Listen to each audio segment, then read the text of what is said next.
متابعينا الاعزاء مشاهدينا الكرام، المنافسه كما نشاهدها التنافس القوي بين الخيالين فعلا وسقوط للخيال نتمنى لها السلامه ان شاء الله. فعلا الصداره والمركز الاول كما نشاهدها على هذا الجواد الاحمر. تهانينا والف مبروك للمعاضيد.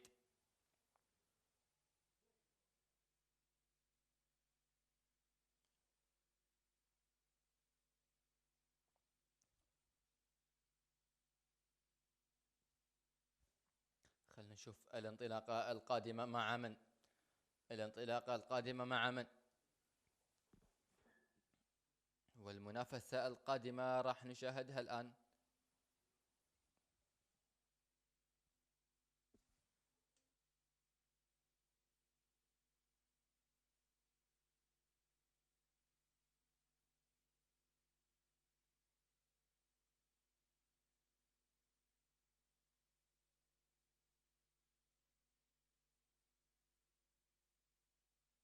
إذن خلنا نشوف الانطلاقة السادسة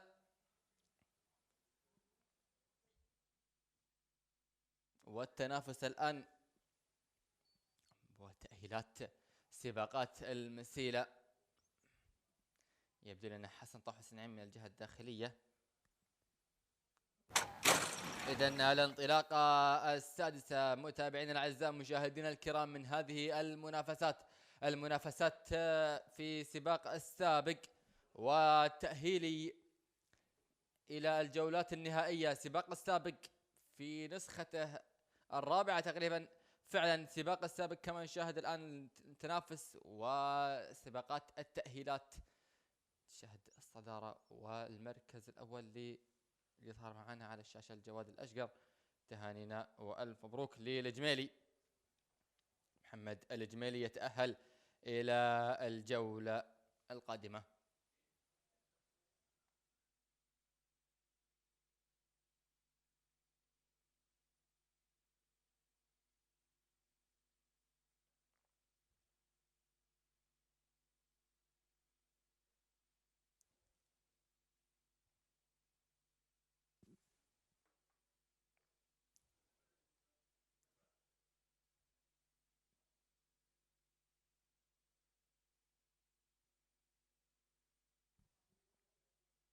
سعيد الشامسي في انطلاق الآن. متابعينا الأعزاء مشاهدينا الكرام، سعيد الشامسي من الجهة الداخلية وكما يشاهد منافسة من الجهة الخارجية بين هبريح وسعيد الشامسي من الجهة الداخلية. منافسة قوية. هبريح الآن إلى الصدارة وإلى المركز الأول في منافسة قوية كما يشاهد الجواد اللي هو هبريح والمسلم على الصدارة الآن وعلى المركز الأول. فعلا هبريح إلى الصدارة وإلى الجولة القادمة. تهانينا وألف مبروك.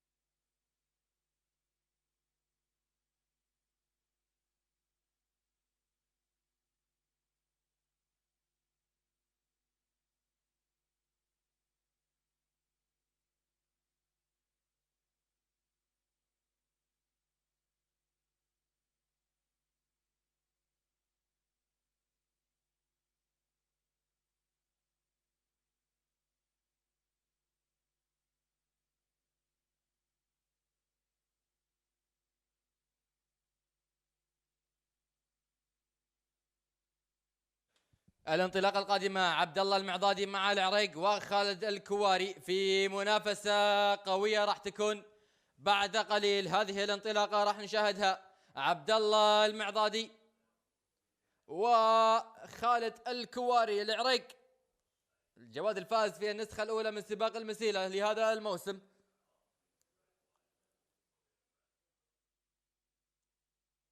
الانطلاقه متابعينا الاعزاء مشاهدينا الكرام، خالد الكواري وعبد الله المعضادي من الجهه الخارجيه. عبد الله نشاهده مع الجواد اللي هو العريق على المركز الاول. العريق الجواد البطل، الجواد الفائز بنسخه هذا الموسم. العريق فعلا العريق على الصدارة وعلى المركز الأول. المركز الثاني خالد الكواري. إذن الصدارة والمركز الأول عبد الله المعضادي، والعريق إلى المرحلة القادمة. تهانينا وألف مبروك.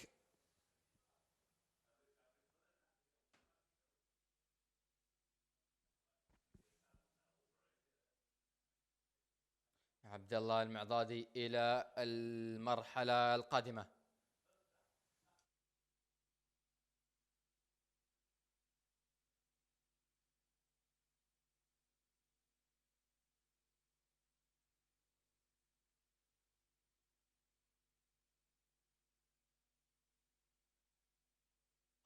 إذن الانطلاقان متابعينا الأعزاء مشاهدينا الكرام، عبد الله اليهري ومرجعيون من الجهة الخارجية، منافسة قوية فعلا. عبد الله اليهري على الصدارة وعلى المركز الأول في محاولة قوية. عبد الله اليهري إلى المرحلة القادمة. مرجعيون تهانينا وألف مبروك.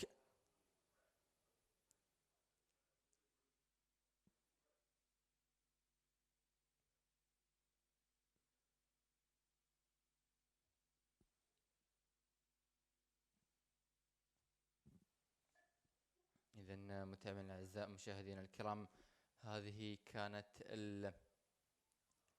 التأهيلات. تهانينا وألف مبروك للمتأهلين.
A very good afternoon and a warm welcome to a bright and breezy Arabian racecourse here in Doha for day 2 of His Highness the Emir's Sword Festival 2017. Hope you enjoyed last evening's action. We ratcheted up several notches with the running of the 2017 Irish Thoroughbred Marketing Cup as the highlight and final race of an 8-race bumper program here. It will be fast, furious and frenetic. So much sports to enjoy, so much more as well. Gina Harding alongside me. Gina, how are you? Very well, very well. Very much looking forward to tonight's entertainment. As you say, really ramping up tonight. We've got the first of our international runners represented in what is an action-packed international field for the Irish Thoroughbred Marketing Cup. The likes of Cougar Mountain from Aidan O'Brien's yard, Sovereign Debt for Dandy Nichols. So many interesting horses to look forward to. And not just that, some interesting riders on show tonight because we have this new race for up-and-coming Qatari talent.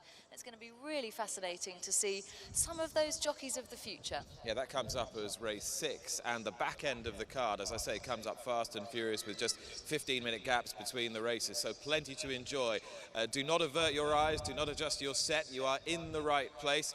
The runners for the first of our 8 races already in the paddock, the jockeys coming out of the weighing room, loads to look forward to. Introduce the third member of our team. It is, of course, the silver larynxed Mark Johnson. Thanks very much indeed, Nick.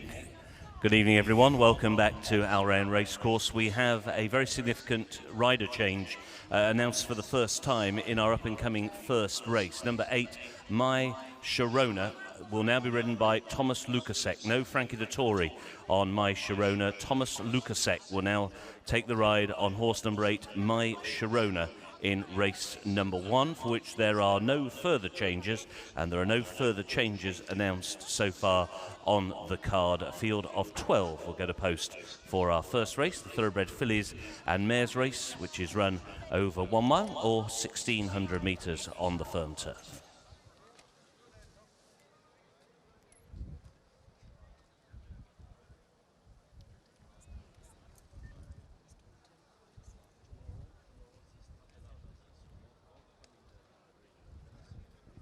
You want us to go? So, fillies and mares in the paddock for our opener. And the first horse you're looking at is a beer. Marvin Swirlen taking the ride for owner Abdullah Mohammed Al-Kawari. And she's 9 years old, this mare now, and she's up against it this evening. Well, horse number 2 is one with a realistic chance in this. It's Botanica for the man of last night with a treble, Mohammed Jassim Ghasali. Harry Bentley, also a treble-winning rider last night, looking for more winners on the card today. Looks to have a good chance here with this multiple winner here in Qatar, and a good second behind one of the other fancied runners, Nick, Bronze Maquette. And Bronze Maquette's form ties in quite closely with another one of today's rivals, My Sharona. She's finished just behind her in a prestigious race here at the Qatar Derby Festival. Since when she's won, and as you said, Gina, she's beaten Botanica. She should be on the premises again, Bronze Maquette. She's very consistent. Well, number 4 is Croara for Alberto Sana and Stefano Obido, a horse that has also got a win under her belt here in Qatar, and she's been running fairly promising on her later starts with a couple of good runner-up efforts most recently in good company. Harry's Dancer is number 5, and she's quite a consistent filly, but finds it very hard to locate the winner's enclosure. But her consistency means she doesn't get too much respite from the handicapper. So still finding it quite difficult to win off this mark. Similar comments applied to number 6, Lady Shanti, who we can take a look at now in the famous Blue Eyes Silks of Mr. Khalifa bin Shail Al-Kuwari. Again, for Jassim Ghasali, this one under the guidance of JP Guillenbert, and was pretty comfortably behind Bronze Maquette most recently. Next mare you'll see is Lady Shanti. JP Guillenbert taking over today. Did ride this mare 3 starts back, since when she's been partnered by different riders. And she hasn't won a race for over a year now. So she needs to find a little bit of form from somewhere. Well, we've heard about the jockey change for number 8, My Sharona. She lines up for Jassim Ghasali as well in the Injaz stud colours. Does well out here, plenty of wins to her name, 14 out of 45 starts, so a regular in the winner's enclosure, but does need to bounce back from a slightly lesser effort on dirt most recently. As mentioned, she beat Bronze Maquette 3 starts ago, as Gina was saying. Number 9 is Nawara. Is somewhat regressive, this mare, and she's 8 years old now as well, so one of the older ones in this field. She's well drawn, however, in stall 2, and she has the assistance of the excellent Eddie Pedrosa.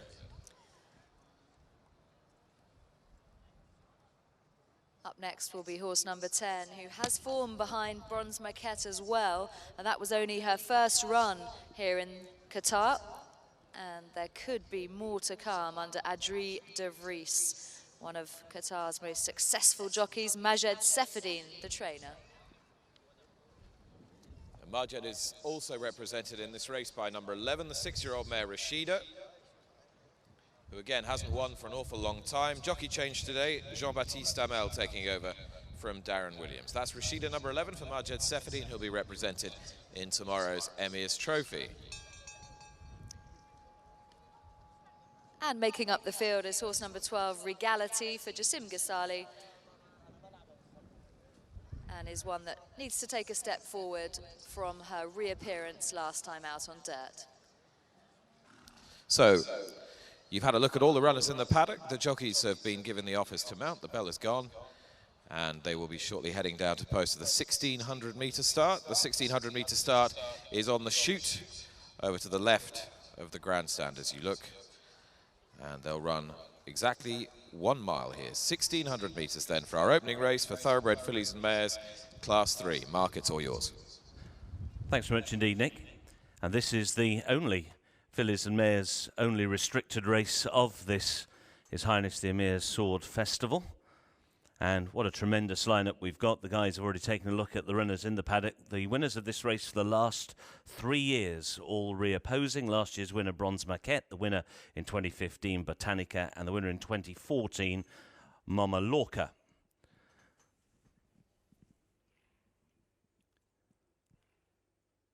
First one to go out onto the course in the vivid yellow silks will be Abia, the mount of Marvin Surland.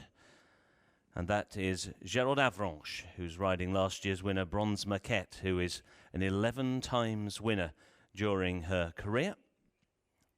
Slight colour change there on number 7, Mama Lorca. It's now a grey cap for Pier Antonio Convertino on the winner back in 2014.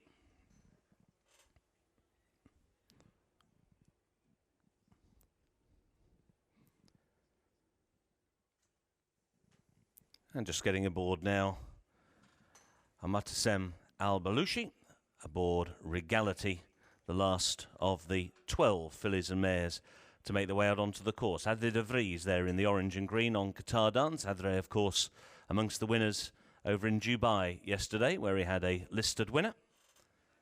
And a tremendous book of rides over the next couple of days. A reminder, there is the one rider change in this race, number 8, My Sharona. My Sharona, now the mount of Thomas Lukasek, as the last of the horses make their way across towards the starting point.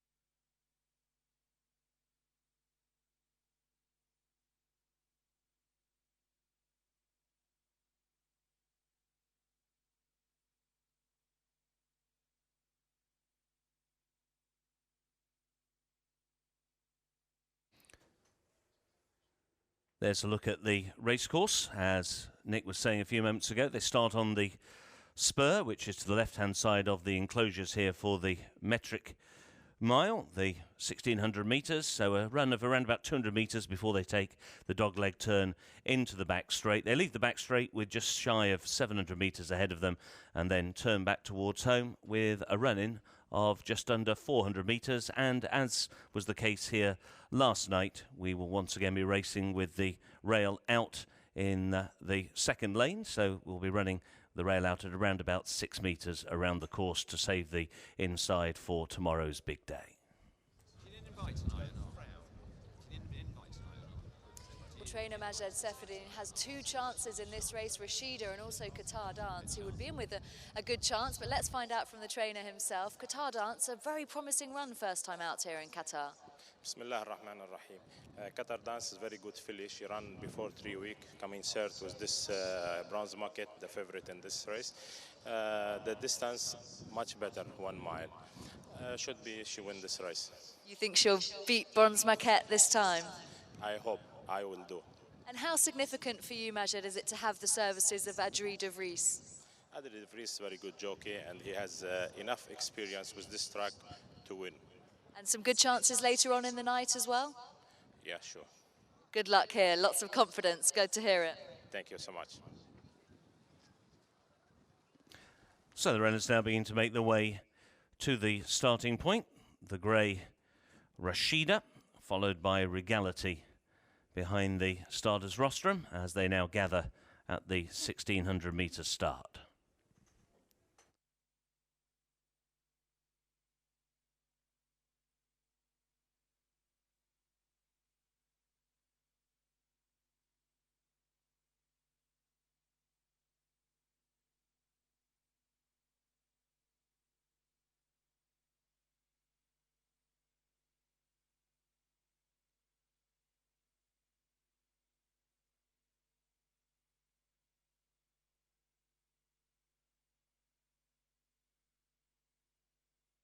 They're at the post.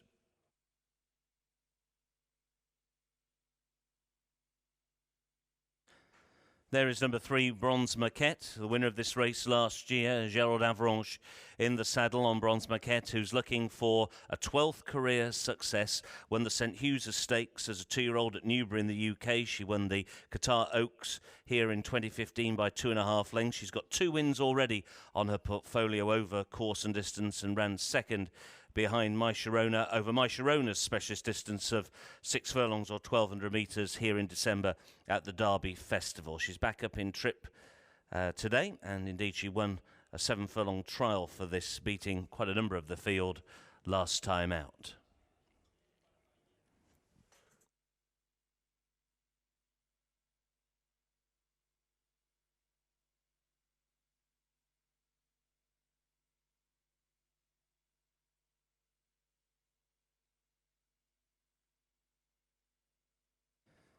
There's number 5, Harry's Dancer. Just 1 win from 27 career starts for Harry's Dancer. The win was over 1,000 metres at Thirsk as a 2-year-old up in the northern part of the UK.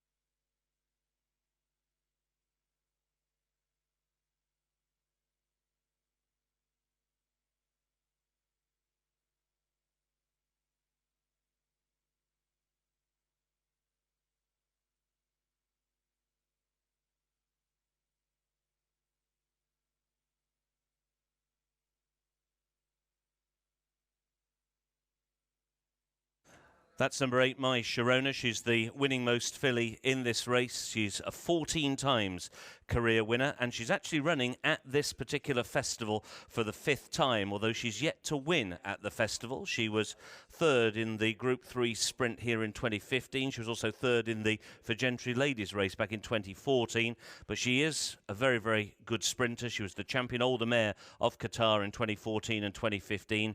But the worry is the distance today, 1,600 metres. She's run over it on 4 occasions, and the best she's done is 2nd. So can she get home today over a distance that very much stretches her stamina? But she's a very fast filly, and she's the winning most horse running on today's card. 14 wins under her belt. About to load the gate.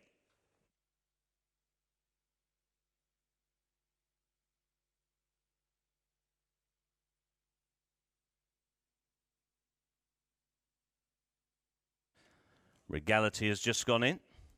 Goes into stall number 6. Towards the outside, Qatar Dance into stall 9 with Adre de Vries. Slotting into gate 4, A Beer with Marvin Surland. Mama Lorca, the winner back in 2014, going forward now with Pier Antonio Convertino.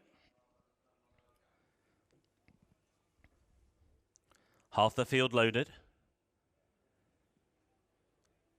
Going in now, the grey Rashida into stall number 3. 3 back. Croara yet to go in, so too Lady Chantilly, and also Bronze Maquette, who's due to the inside post 1 with Gerald Avranches. Just a little restless in gate 5 is Harry's Dancer with Gaetan Foussan. Croara goes in with Alberto Sanna. In goes Lady Chantilly, waiting now on Bronze Maquette, the reigning champion in this distaff division for the thoroughbred fillies and mares. Bronze Maquette just rearing slightly and has the blindfold on. She's thrown the blindfold off. She'll go in next door to Nawara with Eddie Pedrosa in the yellow with the white cap. The others stand well. Lady Chantilly has been held in her gate. Croara now rearing in stall 7. She's getting rather restless, Croara. Bronze Maquette brought forward once again. Slots in. Fillies and mares in the gate. And they're off.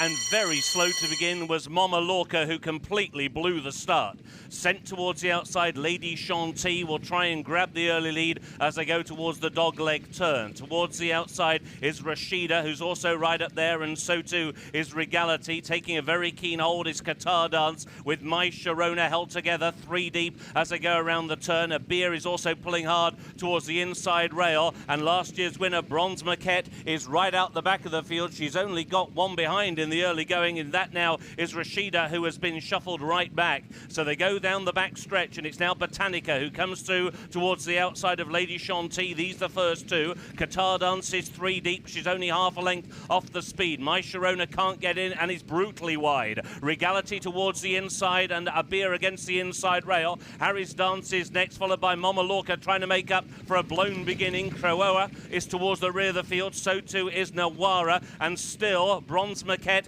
has plenty more fillies in front than behind. The back marker is Rashida. They race down towards the final 500 metres of the fillies and mares, and it's hotting up for Lady Chantilly, who hangs to the inside rail. Racing in second is Botanica, the 2015 winner. Then towards the outside, My Sharona tries to dig into reserves of stamina, and she's coming back into the lap of Bronze Maquette, who couldn't get a seam. She's running out of time. It's now Botanica who comes and claims the lead, 150 from the wire. Lady Chantilly in second. Bronze Maquette begins to fly, but she's really running out of real estate. Here comes the line, tight, very close. Botanica on the inside, Bronze Maquette on the outside. If Bronze Maquette's got beat, she is very, very unlucky. And those two pulled clear of Lady Chantilly, staying on Regality, and towards the outside was Rashida.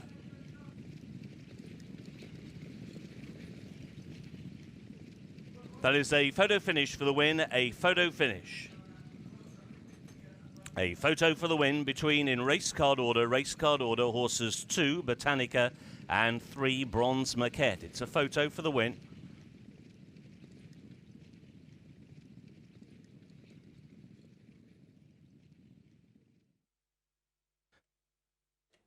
Here's the closing stages. Botanica got first run. Bronze Maquette had My Sharona come right into a lap with about 150, 200 to go, and it is right on the nod.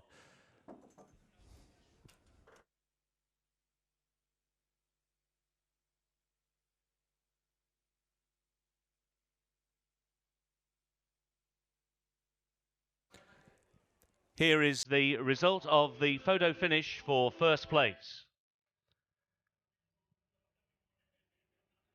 First, number 3, Bronze Maquette. Second, number 2, Botanica. And we'll confirm the third place in a few moments' time. The run time 1:37.16 seconds, 1:37 flat.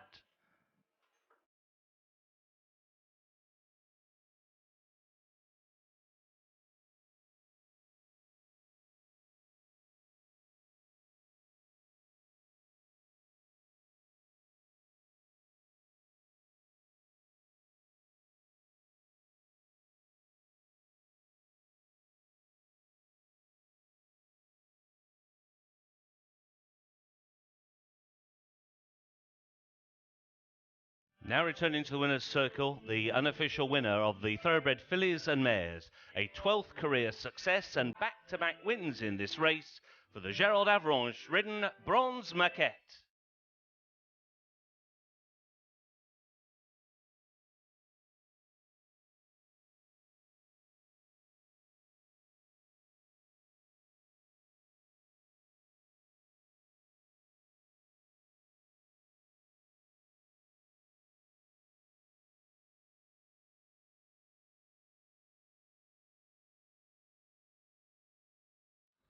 We can pick up. Well, another thrilling finish. We saw plenty of tight finishes. The photo employed twice on last night's card, and we've already had an absolute cracker. Yeah, Gerald Avranches riding the winner here. Bronze Maquette just getting up in the shadow of the post. Gerald, I'm just going to grab a quick word as he walks into the weighing room. Gerald, congratulations. What a mare she is. She's won 9 times now here in Qatar. Very tough, and she'd have been a very unlucky loser. Yes, of course. You know, this is almost the best filly in Qatar. She's not easy. She must to be relaxed from the first soft part, and then When, when she's very relaxed, she can give you the good kick. And today they appeared to be going no pace early at all. Lots of the fillies and mares very keen. How difficult was that making your task? Exactly, today there is no pace. And the problem, you cannot rush with her at the beginning, otherwise she pull and she cannot finish. The important thing is she knows how to win. Gerald, well done. Thank you very much.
And now the full result of race 1, the Thoroughbred fillies and mares. A win for number 3, Bronze Maquette. Second, number 2, Botanica. Third, number 6, Lady Chantilly. Fourth, number 12, Regality. The fifth horse was 11, Rashida. 3, 2, 6 and 12 in a run time of 1:37.16 seconds. Race number 1 now official.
جاهزة.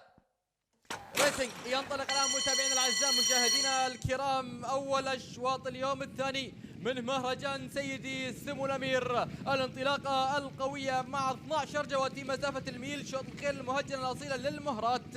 الانطلاقة والمركز الأول مع ليدي شانتي. على المركز الأول ليدي شانتي لسيد خليفة بن شعيل الكواري على الصدارة، وعلى المركز الأول بوتانيكا في المركز الثاني. بوتانيكا في تقدم قوي الآن. بوتانيكا المركز الثالث. أشاهد ماي شارونا لخليفة لمربط إنجاز في تقدم الآن على المركز الثالث في محاولة الآن. ماي شارونا المركز الرابع. قطر دانس في محاولة قوية للسيد مبارك بن سعيد النعيمي في تقدم قوي. ريجالتي في المركز الخامس لمنصور إبراهيم المحمود. لا تزال المرشحة الأولى متأخرة نوعا ما اللي هي برونز ماكت كعادتها تأتي من الخلف دائما. أشاهد التقدم الآن من الجهة الخارجية لموما لوركا. مربط إنجاز مع بيير كومبرتينو. عودة للصدارة وعودة للمركز الأول. لا تزال ليدي شانتي. خليفة بن شعيل الكوالي. جي بي جامبير على المركز الأول وعلى الصدارة. تحركات لقطر دانس في المركز الثالث. المركز الثاني أشاهد اللي هي بوتانيكا في وضع جميل. بوتانيكا لمحمد بن أحمد العطية. تحركات ماما لوركا من الجهة الخارجية وبوتانيكا الآن من الجهة الداخلية أيضا. الخط المستقيم باتجاه خط النهاية. أين المرشحة الأولى؟ أين المرشحة الأولى؟ برونز باكيت. لا تقدم الآن مع برونز باكيت من وسط الجهات. الصدارة والمركز الأول بين ليدي شانتي وبوتانيكا.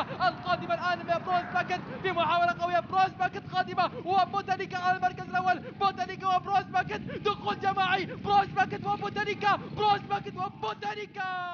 متابعين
Ladies and gentlemen, the winner of the first race on day 2 of His Highness the Emir Sword Festival here at Al Rayyan was Bronze Maquette, winning the race for the 2nd consecutive year.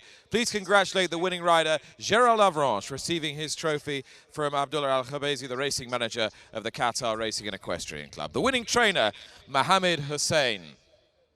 Bronze Maquette, one of the most successful fillies in Qatar in recent seasons. And please congratulate, on behalf of the winning owners, Al Thumama Racing, their racing manager, Abdul Latif Al-Musulmani.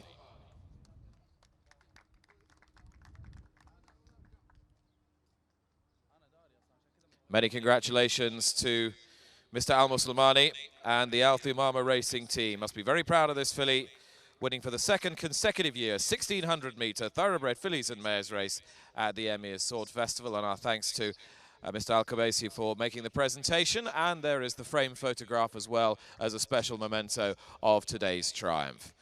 First strike then to Mohammed Hussein and Gerald Avranches teaming up with Bronze Maquette to repeat a success of 12 months ago. And 7 fantastic races still to come here at Al Rayyan this evening.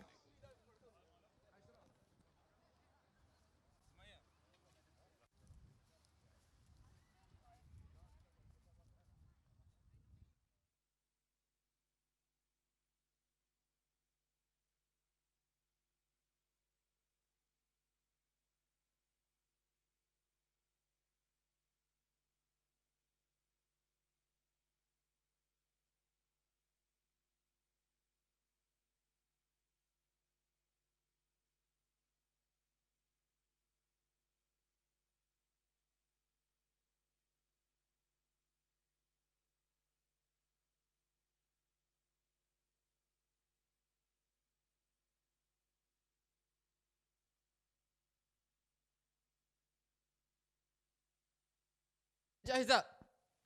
ريسنج ينطلق الآن متابعينا الأعزاء مشاهدينا الكرام. أول أشواط اليوم الثاني من مهرجان سيدي سمو الأمير. الانطلاقة القوية مع 12 جواتي مسافة الميل، شوط الخيل المهجنة الأصيلة للمهرات. الانطلاقة والمركز الأول مع ليدي شانتي على المركز الأول. ليدي شانتي لسيد خليفة بن شعيل الكواري على الصدارة، وعلى المركز الأول بوتانيكا في المركز الثاني. بوتانيكا في تقدم قوي الآن. بوتانيكا المركز الثالث. أشاهد ماي شارونا لخليفة لمربط إنجاز في تقدم الآن على المركز الثالث في محاولة الآن. ماي شارونا المركز الرابع. قطر دانس في محاولة قوية للسيد مبارك بن سعيد النعيمي في تقدم قوي. ريجالتي في المركز الخامس لمنصور إبراهيم المحمود. لا تزال المرشحة الأولى متأخرة نوعا ما اللي هي برونز ماكت كعادتها، تأتي من الخلف دائما. أشاهد التقدم الآن من الجهة الخارجية لموما لوركا. مربط إنجاز مع بيير كومبرتينو. عودة للصدارة وعودة للمركز الأول. لا تزال ليدي شانتي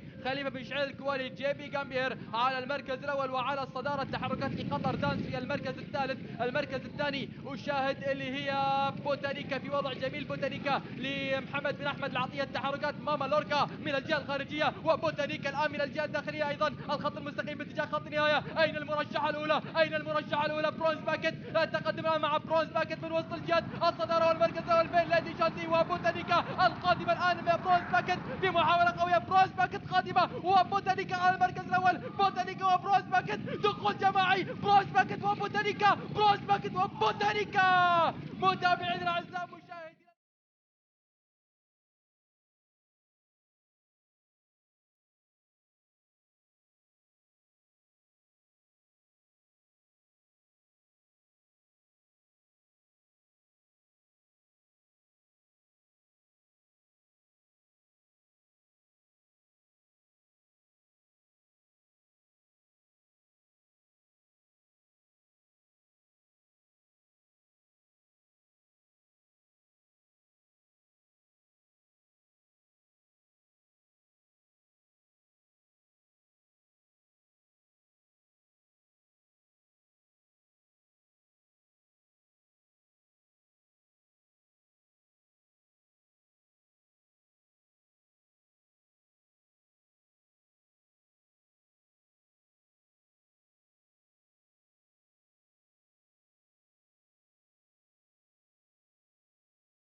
Okay.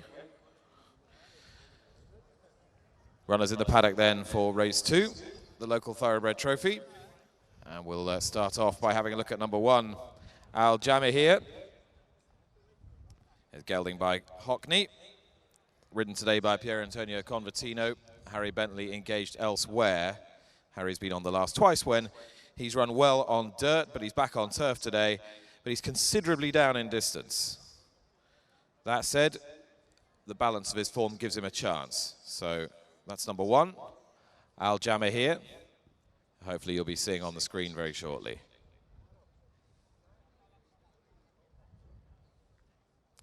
And there he is with the cheek pieces, sheepskin cheek pieces, just to help his application. He's a 3-time winner in Qatar from 18 starts. And as I said, be ridden by Pier Antonio Convertino in the silks of Injar stud. Let's have a look at number 2, Al Mansour. He's a 9-year-old, but he needs to find a little from somewhere on the balance of this season's form. He's not at his very best. Thomas Lukacek takes the ride. Number 3 is Al Mahib. Al Mahib in the sheepskin cheek pieces also. Hasn't won for a long, long time. Formerly not a bad horse in Europe and in Qatar, but hasn't won for an age. And Al-Motsem Al-Balushi will have his work cut out this evening. Likeliest winner of the race on recent form is number 4. We'll have a look at him now as you look at his trainer on the screen, Ibrahim Al-Malki. Ibrahim was amongst the winners here yesterday. Saddles Al-Uraiq Secret. Very effective performer here in Qatar.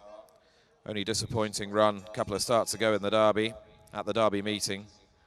But much better back on dirt last time. This is his sort of grade. And under the excellent Eddie Pedrosa, he should be pretty hard to beat.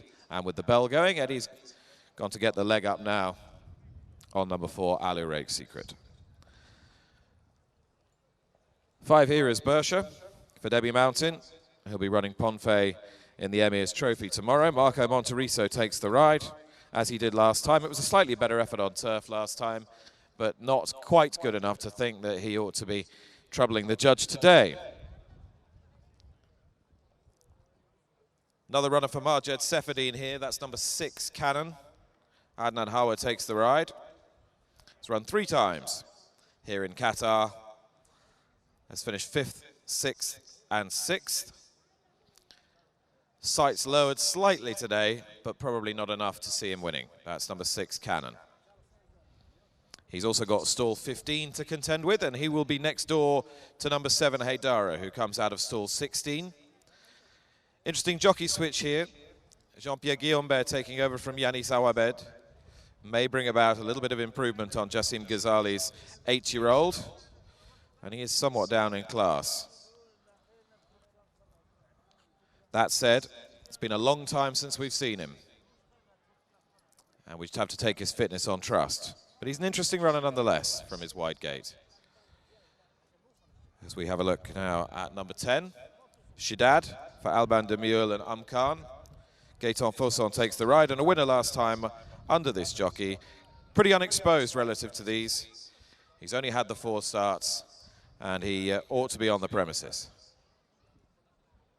There's Al Mazrou for the team responsible for the winner of our previous race, Mohamed Hussein and Gerald Avranches. Good luck to them. And they could easily score a double here. Although this mare's 9, she's in really good form. She's bandaged all over, you can see there. And she's in excellent form, and she's certainly a player. Number 12, cantering to post in the cheek pieces for Jassim Ghazali and Harry Bentley is Murakaba.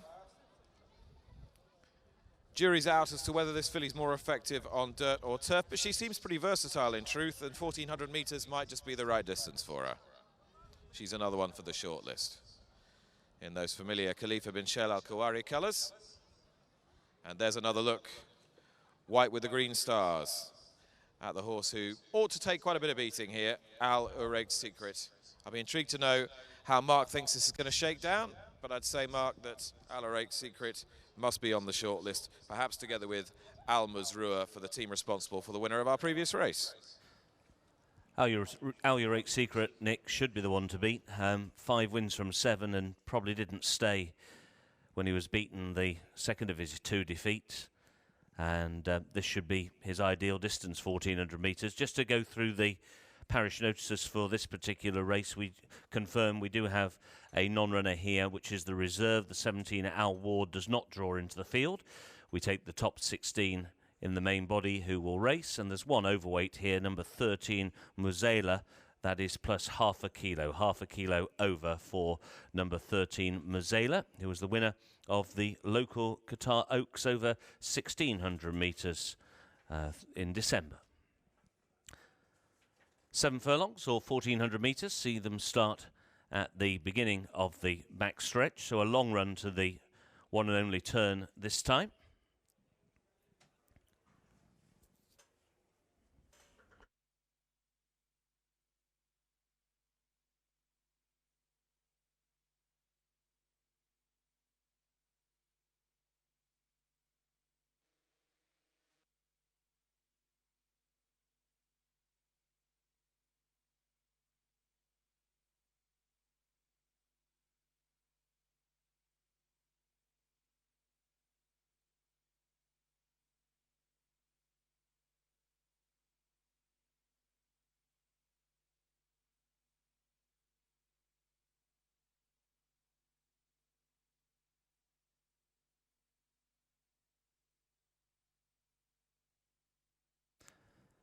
There is Al Uraik Secret making his way behind the starting stalls with Eddie Pedrosa. 5 career wins include the local Thoroughbred Guineas over 1600 metres, and also winner of the Qatar Derby trial for local thoroughbreds over 1600.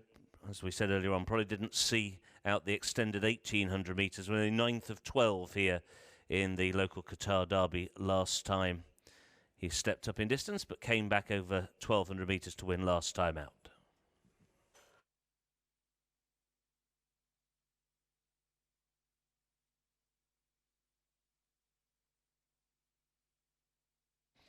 Now, the runners have arrived down at the starting point, 16 of them, a maximum field for this local Thoroughbred trophy. And Gina is down at the starting point, getting a good look at the runners at the start. Well, I've come down here to the start at the 1400 metre mark in the far corner of Al Rayyan racecourse here. And as you can see behind me, the runners will load very, very shortly. And it's a real intricate process. As you can see, these stall handlers are very experienced. They know exactly what they're doing. And it's quite a slick process. They've got to get it done in the minimum of time to make sure these horses go off at post time. Now, this is a key part of a jockey's race. Their job is to keep the horses as relaxed as possible. Races can be won and lost at the start. As we saw in our first race, Momolorka was very slow away. So the jockey's job is to keep the horses as relaxed as possible, to try and get them out into their stride and into the race as quick as possible. Now, there is one that we need to keep an eye on here, horse number 11, Al Mazrua, who has a history of being a little bit of a tricky loader. We can see her just at the back here in the all black colours. Now, they're putting a blindfold on her. That's to try and keep her as relaxed as possible, to try and load her in without incident, so she doesn't really know she's in there before she's ready and in the gate. They're going to load her with the assistance of several stall handlers to try and urge her to go forward into the gate. And as you can see here, the work of these stall handlers is really expert and well practiced. They know exactly what they're doing and well used to dealing with tricky horses such as horse number 11. Just a few more to load out the back. You can also see some of the horses sometimes get a little bit agitated, a little bit hot and sweaty at this stage of the race. Horse number 6, Cannon, is one that you can see just a little bit of sweat down the neck. Now, that's not always a concern. Some horses always react like that when they're ready to race. They're getting the adrenaline pumping and getting ready to go. But of course, if they get too overheated, they're expending too much energy before they get into the race. But so far, so good. All of the horses are loading in successfully. And so with that, let's get up and join our race caller, Mark Johnson. Thanks very much indeed, Gina. Down to the last couple to move forward. Waiting on Bersha to go into stall number 7. Problems on the outside in gate 15 with Cannon, who's very restless. Gate 15 is the one that's causing the problem. The all clear is given. They are all in. Cannon just straightening up.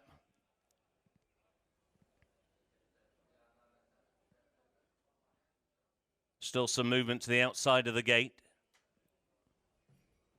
And they're off.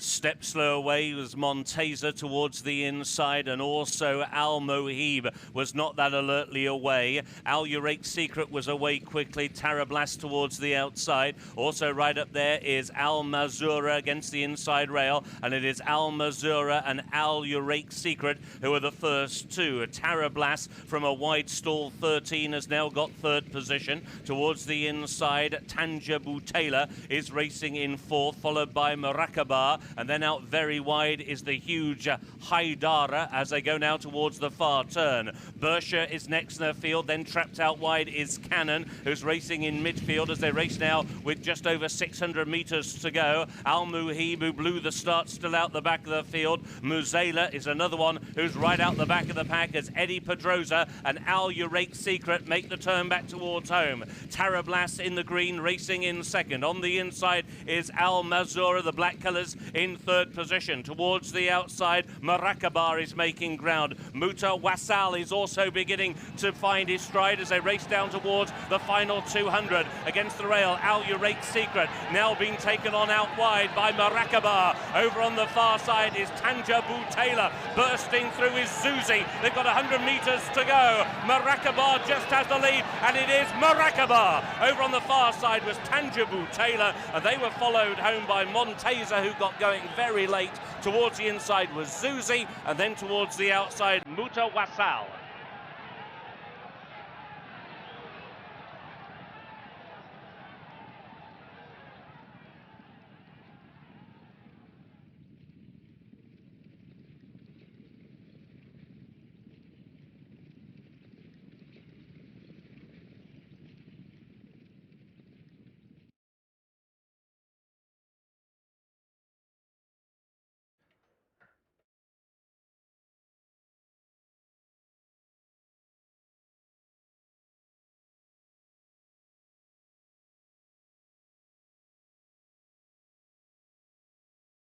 Here are the closing stages. That is Marakabar and Harry Bentley down the centre of the course. And it will be Marakabar who gets the head in front. And she beats on the far side Tanja Boutela in second. First, number 12, Marakabar. Second, number 14, Tanja Boutela. We'll confirm the rest of the placings in a few moments' time. Unofficial run time of the winning horse, 1 minute 26.04 seconds. 1:26 flat.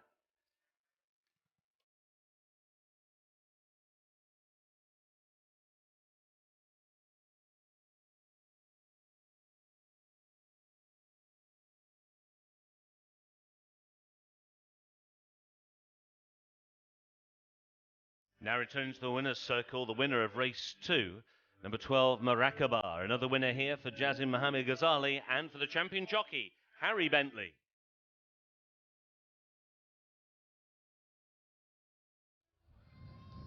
So Marakabar wins race 2. It's a fourth winner of this Emir's Sword fixture for the Qatari champion trainer Jassim Ghazali, and a fourth winner of the fixture for Harry Bentley, who had to be seen at his strongest aboard this filly by Great Journey. Four-time winner now. She's very consistent. She seems just as effective on dirt and turf. Plenty of options for the team, and she's now won over 1,200, 1,400 and 1,600 metres. So she's versatile as well, and she's full of spirit as she comes into the winner's enclosure here. And another triumph for the top team. But again, it was a race that was characterised by a relatively sedate early pace, and as such, Harry just had to get her into a challenging position and get her into a good position early from stall 12, which wasn't ideal. I'm going to go in and have a word with the winning trainer and winning rider. Jassim, Harry, gentlemen, just hang with us a second. Congratulations, Harry. I said you had to get her into a good position from 12. It wasn't that easy, and they didn't seem to be going much of a pace early. I think the first furlong they went quite quick. Everyone wanted to get a position, and then they just slowed it up slightly, but we got a nice enough position. When she picked up, she was very game for me, because one came to me like I thought she might just get headed, but she kept going. And she seems equally effective on dirt or turf. What do you think are her ideal conditions? It's a tricky one. She's done plenty on both surfaces, so I mean I'd lean probably towards turf, but she's done nothing wrong. You ride this track day in, day out during the season here in Qatar. How do you think it's riding for this fixture after the rain last week? To be honest, I think it's in the best condition it's been in all season, certainly. I mean, they've given, of course, a bit of a break over the last few weeks, and the rain's done it good. We've just got nice fresh grass on the inside, and they've saved plenty of ground on the inside, so tomorrow will be lovely. Super ride. Well done, Harry. Thank you. Harry did well there, Jassim, because it wasn't easy for him. He had to be at his strongest. Alhamdulillah Rabbil Alameen. I happy to win this race because last race I lose Nick. I think this race Harry he win the horses, not the horses, because he put the horses good position and stays for last moment, and he keep him some energy for last maybe 20 minutes. Alhamdulillah, a good winner. You must be pretty pleased with how things are going so far. 4 winners, couple of seconds as well. I hope inshallah start my winner today, this first winner. I hope inshallah is another race, take one more race.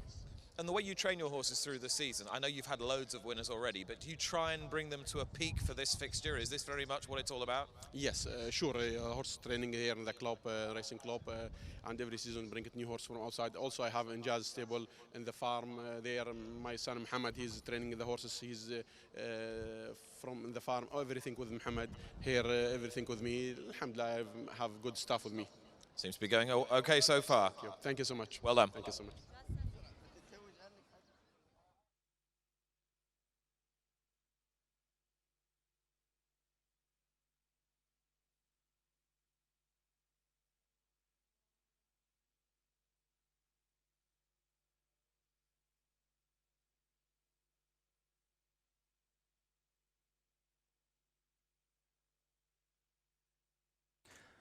Results for race 2 are now official.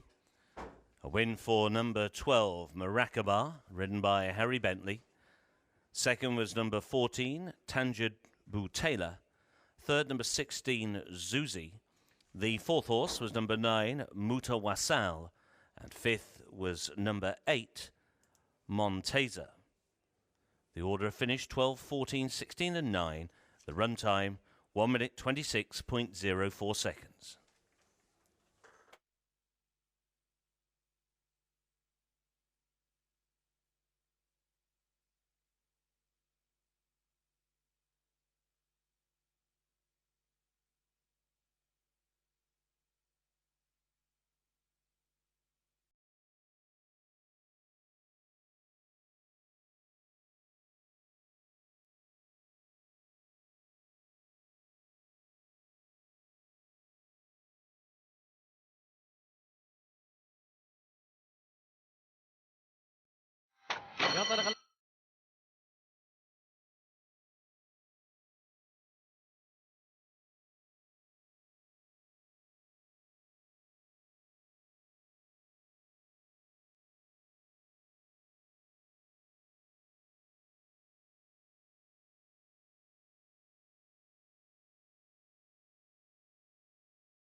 So we come to the presentation for race 2, the local Thoroughbred Trophy.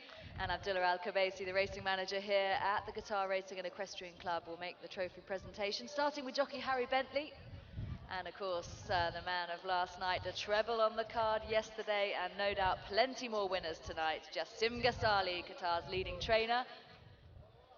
And the famous Blue Eye Silks carried to victory here for Mr. Khalifa bin Shail Al-Kuwari. Our congratulations to all of the connections of our winner of the local Thoroughbred Trophy, number 12, Murakaba.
Now, coming up in a few moments' time, we've got a very special race for you here on the second day of His Highness the Emir Sword Festival, and it's going to be a race for the riders of the future. We have young riders, 13 and under, riding ponies over 200 metres, and the ponies are already down towards the starting point. Very shortly, we'll have our intrepid 6 riders making their way out into the paddock, and give them a big cheer as they make their way down towards the starting point, because our Riders of the Future, race which is supported by Ali bin Ali Group, will be out on track in just a few moments' time.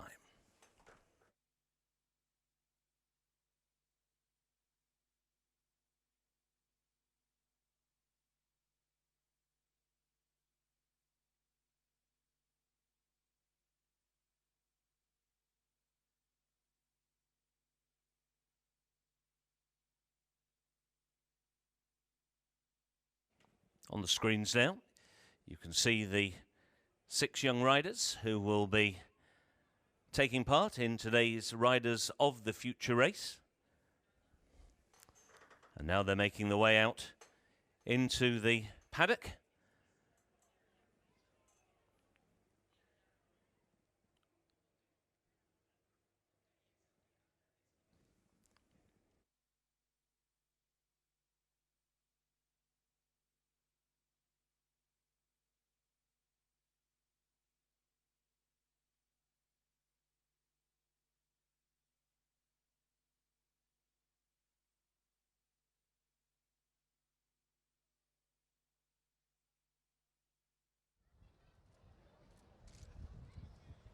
Yep. So in the paddock now, the Riders of the Future race, the stars of the future here in Qatar. And from the left, in the grey silks there, the Al Shakab silks, Nawaf Mohammed Al Naimi. And next to Nawaf, in the Amquan silks, please put your hands together for Hamad Mohammed Al Anazi. And next, in the maroon silks of Inja stud, Ubaid Hamad Al Mari. Then in the colours we've seen carried to victory 4 times already at this festival. Sarah Mohammed Al-Khoury. Then the blue with the white stars of Al-Shahani Astad, Hamad Abdul Rahman Al-Nama. And in the white silks, we've seen carried to victory already this evening. The silks of Sheikh Faisal bin Hamad Al Thani. That is Abdullah Amjad Al-Jumili. Best of luck, ladies and gentlemen. May the best man or woman win in the Riders of the Future race.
Well, as the young riders make their way down towards the starting point for the Riders of the Future race, we do have an announcement with regard to our next race, race number 3 on the card, the Purebred Arabian Handicap Trophy. We have a rider change which we're announcing for the first time. In race number 3, horse number 9, Haddad Dukan, make the rider Gerald Avranches.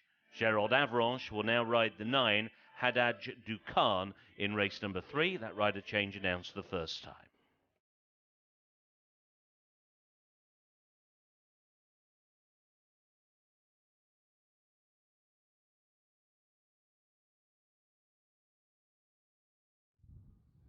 So just before the pony race, it gives me great pleasure to introduce you to the Irish ambassador to Qatar, Pat Hennessy, who joins me in the paddock now, ahead of the Irish Thoroughbred Marketing Cup Race 8, which is our feature race today, and a great partnership between the Republic of Ireland and Qatar, Ambassador.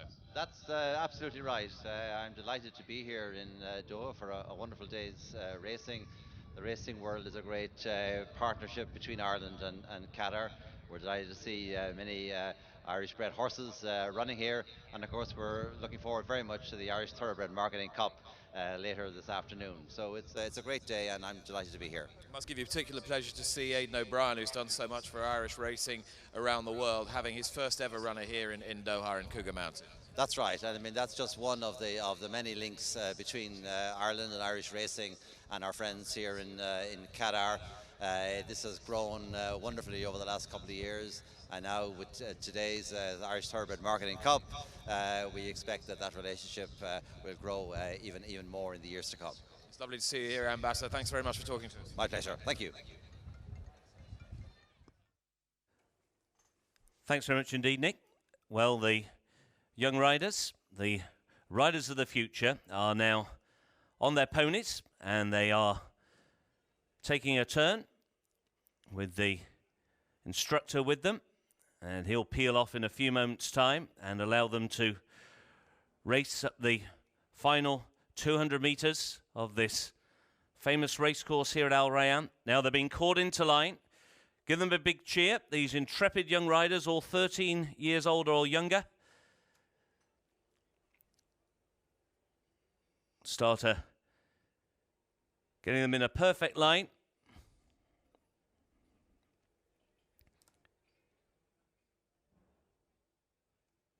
Just turning away now, Sarah Mohammed on Al Gharaira.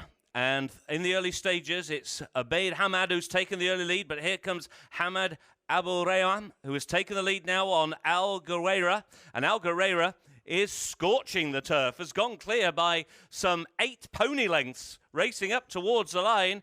It is Al Gharaira who's gone clear and wins from Semezma in second for Hamad Mohammed, but it's a win for Hamad Abdul Rahman aboard Al Gharaira, and congratulations to all our young riders.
Race 3 is the purebred Arabian handicap.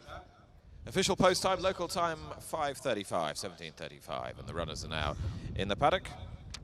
And it won't surprise you that 3 out of the first 4 are by the same stallion, Amma. And the first horse you can look at is number 1, and this is Afrita for Ibrahim Al-Malki, who had a winner yesterday. Eddie Pedroza rides, a winner on the dirt last time.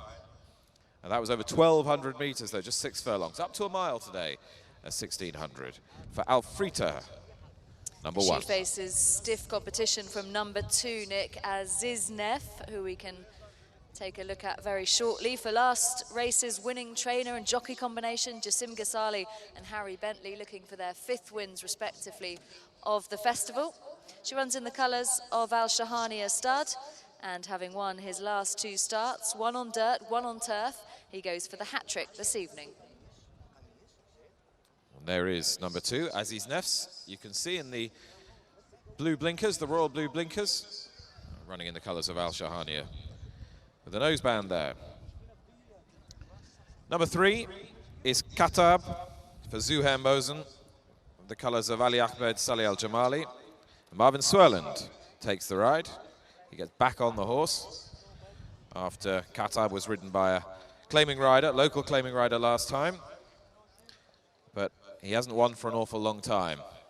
Qatar, for all he looks very well today. Another of the more exposed runners in the field is number 4, AJS Admiral.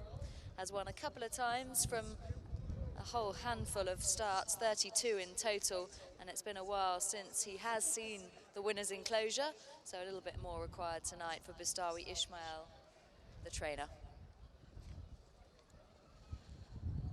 Having a look there at Gaëtan Fosson, who's being briefed by Alban de Mule. They're represented by Al Sara. We'll have a look at him in a minute, but you're having a look now at the bay mare, Ferha. She won a maiden last year, and she's been running quite well. And Marco Monteriso once again takes the ride. But perhaps significance. Julian Smart looking for his first winner of this fixture. Horse number 6 is El Nahab, and will be ridden by Adri de Vries, one of the leading riders here in Qatar, been a champion jockey here formerly, and in his native Germany as well, ridden group winners in 8 different countries around the world, and he'll be looking to get a win on the board tonight with this mare, who won last time out over the turf, so definitely in with a chance here as she steps up on handicap debut. Number 7 is Al Sara. This is the representative for Khan, for Alban de Mule and Gaëtan Fosson. So it's a top team represented here by this great colt. He's had relatively little racing compared to most of these, just the 2 starts. Broke his maiden first time of asking, ran perfectly well last time when beaten a short head by today's rival Haddad Dukan, and you could argue that he's open to a significant amount more improvement. So he ought to be right up there on the shortlist. That's number 7, Al Sara. There's Alban de Mure, who is overseeing the saddling and the legging up of the jockeys on board his horse in this race. Al Sara, the last horse we saw there, one from the Alban de Mure team. Number 8 is Lolita de Pancher, though, who is lining up for Hassan Al Matwi and Anas Al Sayabi, the man on board. Number 9 is Haddad Dukan, who beat Al Sara 2 starts ago on the turf, and there's a jockey change here, as Mark told you, a significant one as well. Gérald Avranches takes over from the slated jockey, which was Khadija Abdul Wahid. So Haddad Dukan draws the full weight here. Gérald Avranches obviously can't claim the 3 kilo allowance that the original slated jockey was going to. Number 10 is the second of the Jassim Ghazali runners, Al Fouz, who needs to bounce back from a disappointing run last time out. And JP Guillenbert is the man giving the assistance in the saddle. 11 is Semwo, right in front of us here now in the white sleeves, the royal blue and red diamond colours of Badr Al-Balushi. Didn't run well last time on dirt and has won a maiden on dirt as well, so it would be foolish to use that as an excuse. Between times, ran in the Haddad Dukan race and was beaten about 4.5 lengths. So place probably best chance today from stall 12. Number 12 in shot is Al Eshra for Alberto Sana, and Mohamed Salama Ashur, again another one that does need to take a step forward here to figure.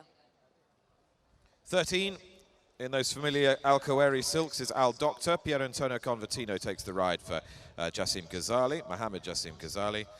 Twice well beaten on dirt recently, and might well do better back on turf. And this might be his best distance, but there are others in better form in the race. Number 14 is Desser Al Naif for Adnan Hawa and Mohamed Salama Ashur. And just two more runners to go down to post behind that one. There is number 16, Saif Brook, who lines up for Fala Buganheim, and Hamad Al-Mari, the trainer. So you've seen all 16 of them. There's a look at 15, Wedgdown, who took a long time to break her maiden. Did it last time. Salim Golem takes the ride. So all 16 of them out on the course now as they head down to the 1600-metre start on the chute. Now we can head back up to the commentary box and join Mark. Thanks, Nick. As well as the rider change on the 9, Haddad Dukan to Gerald Avranches, we have the following overweights in this race.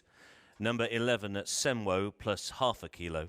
Number 13 Al Doctor plus 2 kilos. Number 14 Desar Al Naif plus 2 kilos. Number 15 Wejdan plus 2.5 kilos. Number 16 Safe Brock plus 5.5 kilos. No further changes, 16 of them. Making their way now once again onto the chute on the left-hand side of the enclosures down to the 1600-metre start for the Purebred Arabian Handicap Trophy.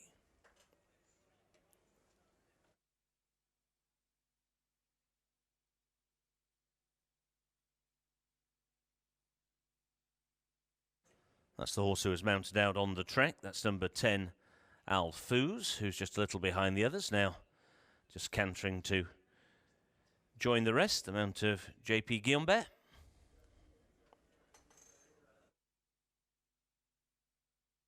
Yellow colours of Al Nahab coming towards us with a jolly Adre de Vries aboard, fresh from his win in Dubai yesterday evening, and with a really good ride coming up in our big race later on Diplomat for Mario Hoffer in the Irish Thoroughbred Marketing Cup. And there's JP Guillaumbert once again on Al Fouz in the white cap. So runners now are at the post. They're at the start for race number 3.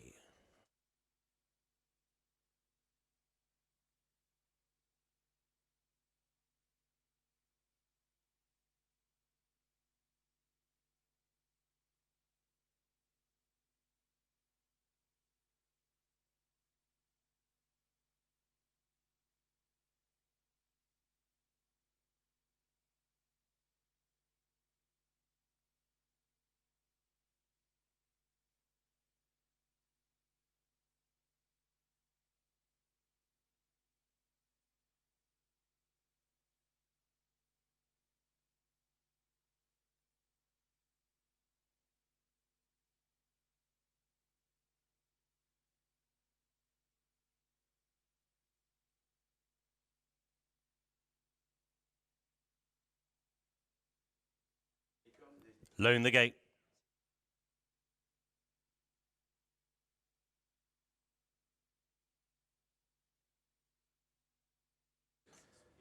Desar Al Naif goes into stall number 8. Into gate 12 goes Semwo.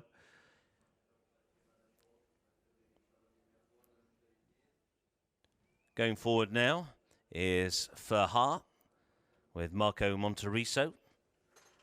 She's won one of the 9 starts. She won during the Derby meeting here in the latter part of 2015 when she took a Fillies and Mares maiden. She's very well bred. She's actually a half-sister to Rita, who we saw run here last night. And she's having her 3rd run off a bit of a break, representing trainer Julian Smart. The only maiden in the field, Safe Brock, goes into stall number 6.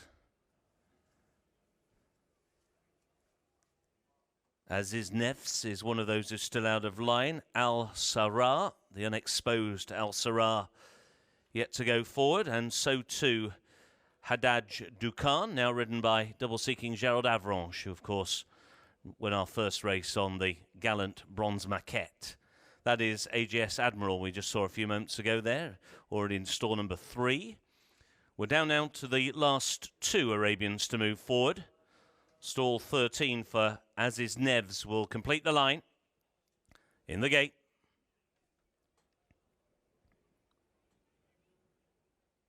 And they're off.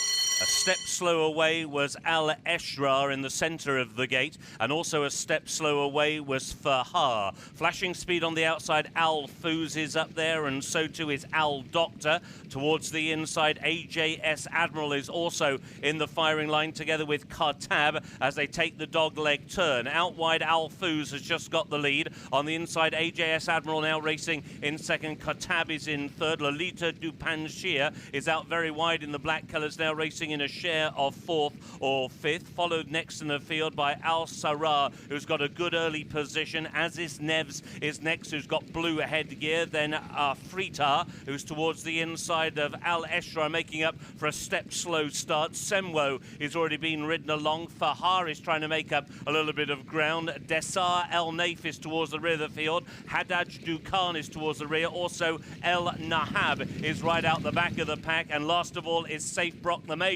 They're on the turn. They've got now 600 to go, and it's Al Fouz and JP Guillaumbert out in front to Qatar, and Marvin Sioland on the inside rail in second. Al Doctor and Pierre Convertino around the outside in third. Lolita Dupanshir is now being ridden along. So too is Al Samar, who's towards the inside rail. Al Fouz, though, is stepping on here, has gone clear by 2, and has got many being driven in behind towards the outside. Aziz Nefs is staying on with Qatar now in third. Al Doctor is in 4th. Al Fouz needs the line. The stride begins to shorten, and Aziz Nefs and Harry Bentley are coming with a withering run to take the prize. A double for Bentley, and it is Aziz Nefs. A 5th win already at the festival for Harry Bentley. Aziz Nefs wins. Al Fouz game in defeat. Staying on from a long way back was Haddad Dukan, and they were then followed home by the always prominent Qatar.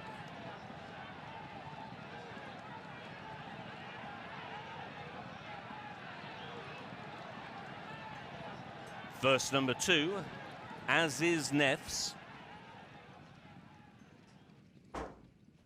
Other placings will be confirmed in a few moments' time. First, number 2, Aziz Nefs. Runtime 1:45.48 seconds. 1 minute, 45 and 2/5 of a second. Closing stages, Aziz Nefs got rolling late and caught the gallant frontrunner Al Fouz, who's put up a really good display, given a very positive ride by Jean-Pierre Guillaumbert. But it is Aziz Nefs who comes home to win. It will be Al Fouz who holds second. And from a long way back, having been the last 3 at halfway, it was Haddad Dukan under a spare ride for Gerald Avranches who gets third. Unofficially, 2, 10 and 9.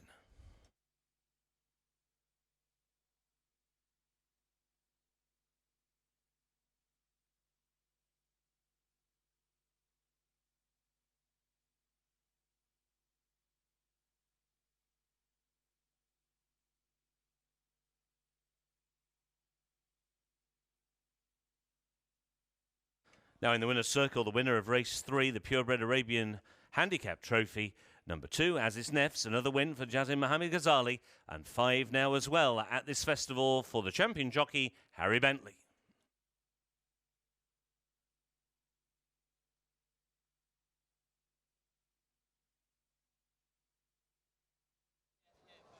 Well, a really impressive performance from this Aziz Nefs, and a hat-trick, having won his previous 2 starts, both on dirt and on the turf. And he showed a decent turn of foot to mow down Jasim's other runner under JP Guillaumbert in the closing stages there. And that's win number 41 at this festival for Harry Bentley. And a 5th win at this 3-day Amir's Sword Festival for both the winning trainer and the winning jockey. And we'll grab a quick word with our jockey once he's debriefed his trainer. Another good day at the office, Harry. Yeah, great. Congratulations. Thank you. Got a nice position from quite a wide draw, but the pace was good and we got nice position, so I was able just to track the horses that took me into the race well and picked up when I asked them. And you're obviously quite confident coming into this race based on his recent form. He's shown himself to be a real decent horse. Yeah, last time was probably a little bit short for him, and I knew that the step up to a mile was only going to suit, and he couldn't actually go further than this. So I want to make plenty of use of him, hence why I got there when I did. But no, it's good. He's on the right way. And brilliant season again here in Qatar, and of course a brilliant meeting as well. So you must be pleased with how it's going so far. Yeah, delighted. It's been annoying to have got beaten such a short margin than first, but very pleased with how things are going. Made up for it since. Well done. Thank you.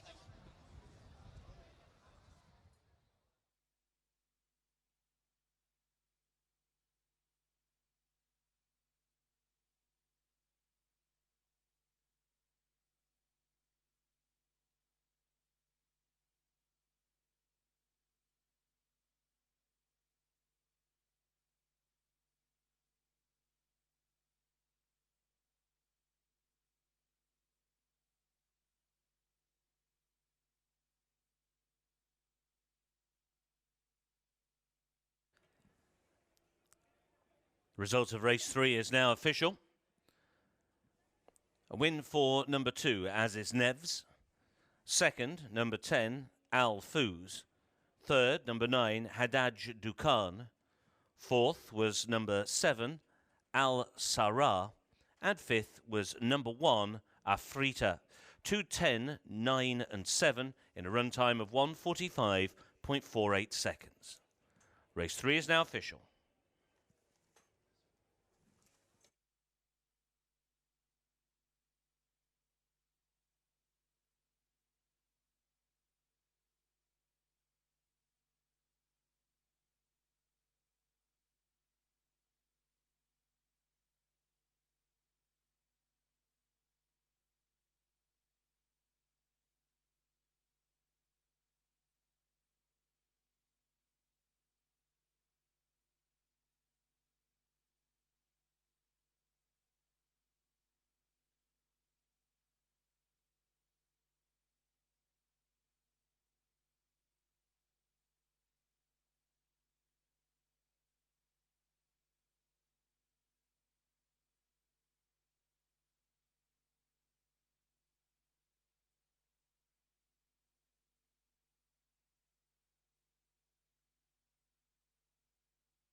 إذا سيداتي أنساتي سادتي متابعينا الأعزاء مشاهدينا الكرام، الشوط الثالث جائزة الخيل العربية الأصيلة تكافؤ على 1600 متر مسافة الميل 1600 متر. الجواد رقم 1 أفريتا عزيز نفس خطاب إجياس أدميرال الفرحة والنهابة الصحراء اللي تيب دبنشير هداج النايف والفوز، وايضا سمو والعشرة الدكتور ودسار النايف وجدان وسيف بروقه. انطلاقه لخليفه الكواري مع الجواد رقم 10 الجواد الفوز لخليفه بشعيل الكواري. جاسم الغزالي في التدريب والخيال جيبي جامبير. ثاني المراكز من الخارج وتابع مع حسن المطوي والجواد رقم 8 الجواد لوليت دبنشير السيد حسن بن علي المطوي انس السيابي من الخارج. ومحاوله الجواد رقم 3 خطاب المهندس علي احمد الجومري زهير محسن الان في ثاني المراكز. ثالثا محاوله مع ايضا الجواد رقم 13 الدكتور السيد خليفه بشعيل الكواري بيار كمبرتينو في ثالث المراكز.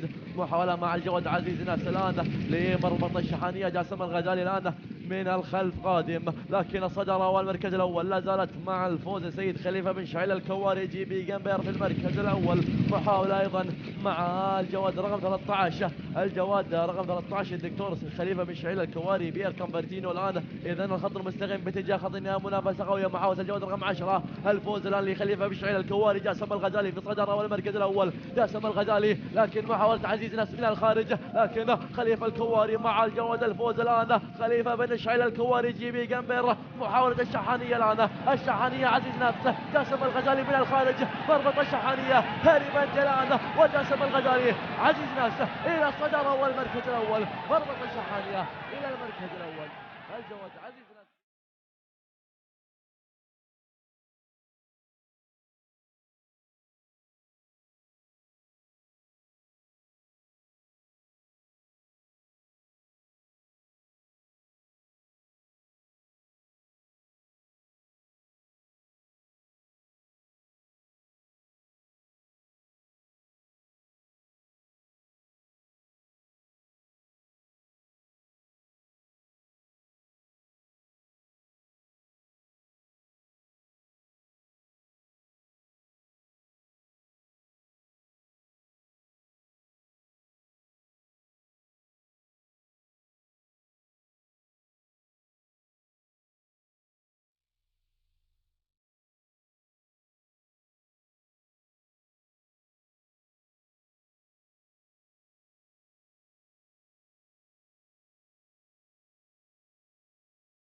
So we come now to the presentation for race 3, the Purebred Arabian Handicap Trophy, which was won by Aziz Nefs. Delighted to welcome to the presentation podium the Earl of March, on whose Goodwood estate in West Sussex, England, the Qatar Goodwood Festival is run. He's just presented the trophy to the winning rider. Once again, Harry Bentley taking his 5th winner of the Emir's Sword Festival, and the winning trainer. Please congratulate Jassim Mohammed Ghazali, also a 5th winner over the 2 days, and we're not even halfway through. And we'd like to welcome the owners of Aziz Nefs, the representatives of Al Shahania Stud. Many congratulations to all concerned with Aziz Nefs winning his 3rd consecutive race, the son of Amir. And many thanks to Lord March for joining us here in Doha during the course of the Emir's Sword Festival. And a framed memento of the victory of Aziz Nefs in the Purebred Arabian Handicap to all the connections.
عودة أعزائي الجمهور والحضور الكريم وتصفيات بطولة السابق ضمن سباق سمو أمير البلاد المفدى.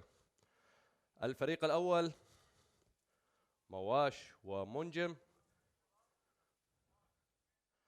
انطلاقة جميلة وقوية، منجم من الجهة الداخلية والفارس محمد عبد الله سعد الجمعة، ومحاولات للحاق من قبل الجواد مواش، ولكن منجم بشكل جميل وبوضع اليد إلى المرحلة القادمة. محاولات للحاق من قبل الجواد مواش والفارس خالد المسلم، ولكن منجم إلى المرحلة القادمة.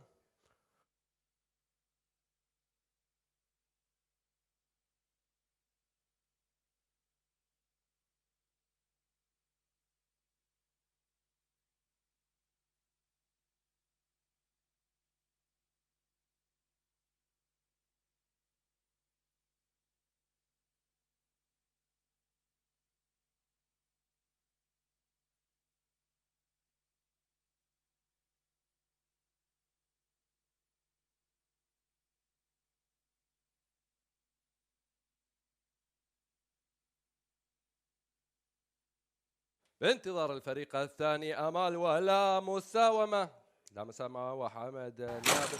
انطلاقة جميلة وقوية، آمال في صدارة بفارق الطول، ومحاولات لا مساومة من الجهة الداخلية، لا مساومة آمال بفارق الطول، والفارس راشد علي محمد المري بشكل جميل وقوي إلى المرحلة القادمة.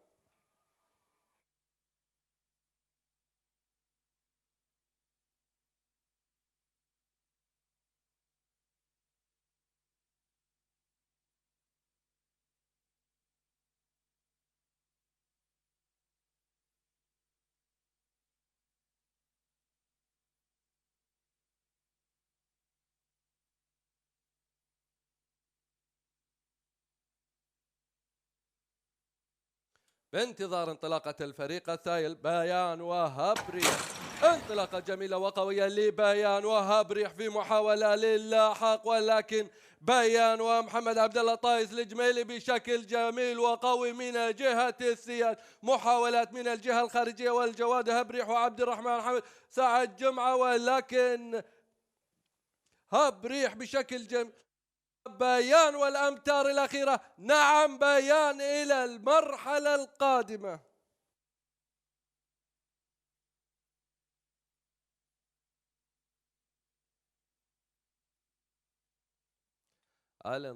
الانطلاقة الرابعة والفريق الرابع العريق ومرجعون. العريق وعبد الله مبارك عبد الله المعاضيد، ومرجعون وعبد الله صالح ناجي اليافعي. محاولات مع الجواد العريق من الجهة الخارجية، العريق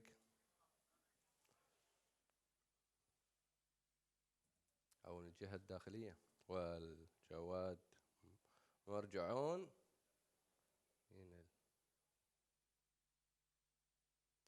بانتظار الانطلاقة.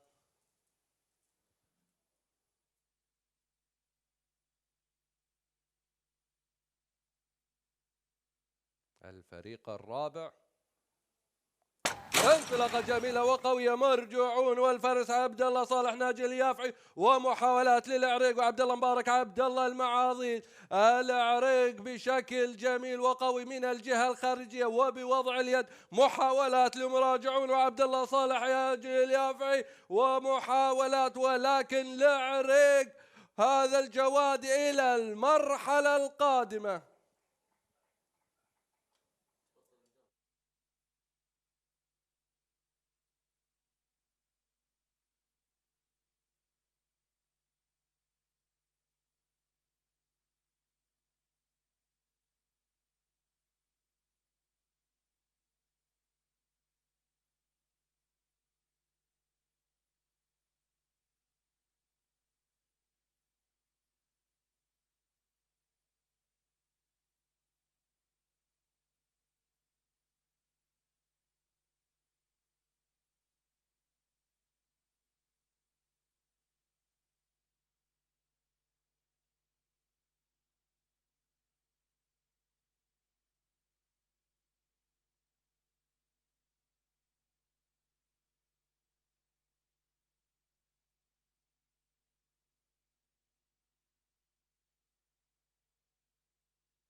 Thoroughbred handicap, ladies and gentlemen, comes up as race 4.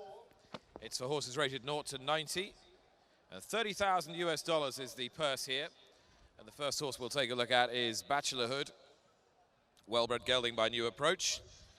Runs here for local connections, Abdulaziz Khalid Al-Raban and Anas Al-Sayabi. And ran quite well last time. And that was in a weight for age race, back into a handicap today. And might just appreciate the slight drop in grade.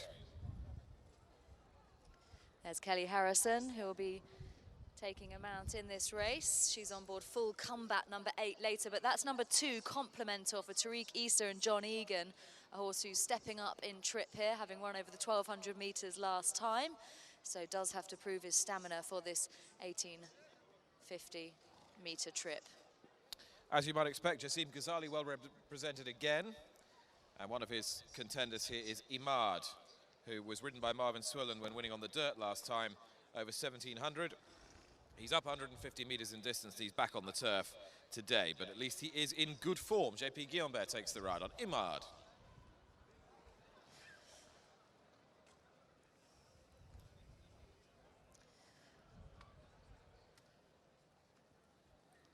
Horse number 4 is Hall of Mirrors, a big strapping gelding by Duke of Marmalade, a 7-year-old, so had plenty of racing, 18 starts, so fairly lightly raced really for his age, but he's been running pretty well. He switches from the dirt last time out onto the turf here, and he'll be ridden by Adnan Hawa.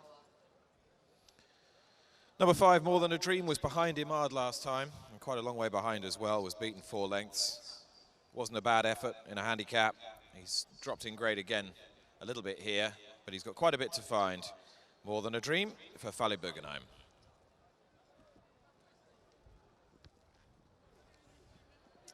Jockeys receiving their instructions from the respective trainers. There's horse number 6, Topsy Turvy, who is one in with a chance here, having put in a good performance to beat Stevie's Wonder, who also contests this race today. Eddie Pedrosa on board for Ibrahim Al-Malki.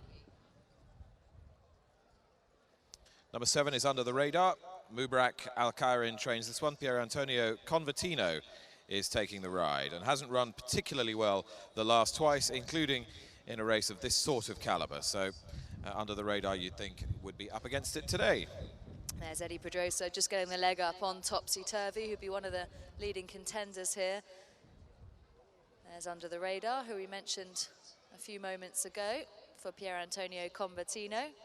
And we saw Kelly Harrison in shot earlier. She'll be on board horse number 8, Full Combat, as the final few parade here in the paddock.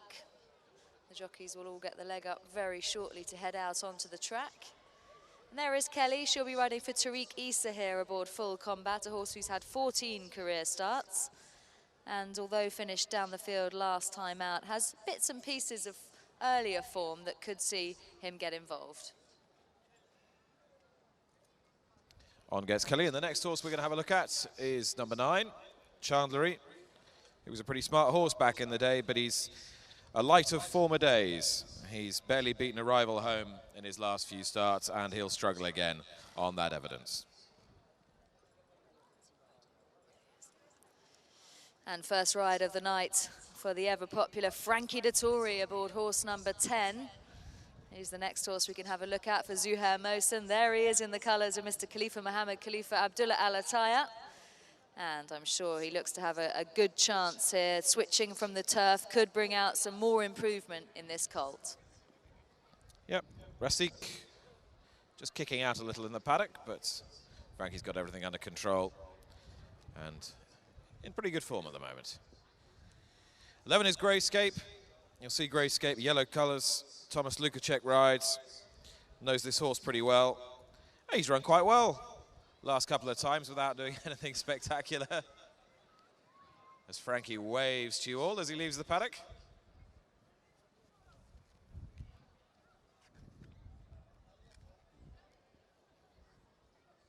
Most of the runners now out onto the course.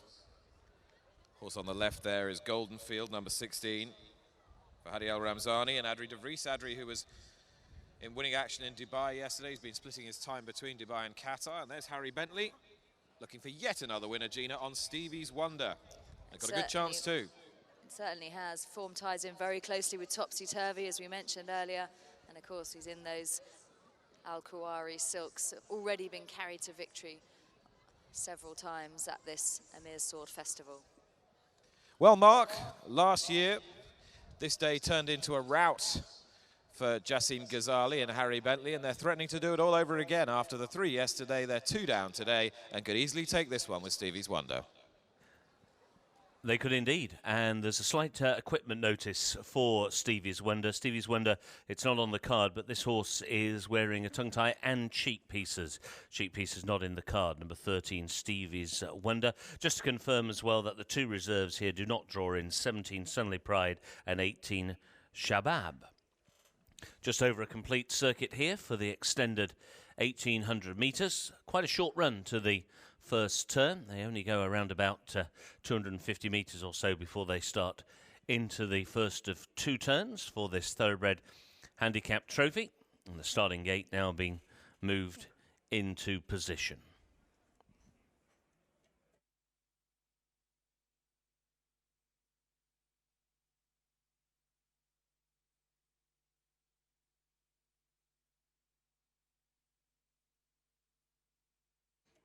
As the guys are saying in the parade ring, a lot of the horses in this race started their careers, and quite successful careers in many cases, in Europe, many of them in the UK. One of them, however, started its career over in South Africa. Full Combat, used to be trained by Mike de Kock, was a winner over 1,200 metres at Clarewood in South Africa back in March of 2013. Was well beaten in the 2,000 metre Charm Spirit Cup last time out.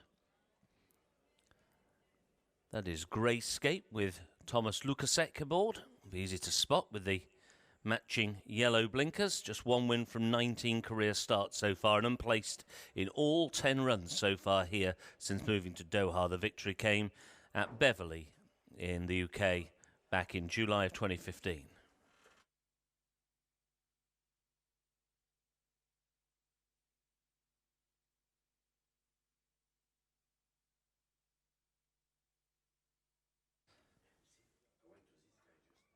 Just a couple of small colour changes here if you're trying to spot 1 or 2 of the runners. Number 2, Complimenta, now a blue and white striped cap, not a black one as in the card.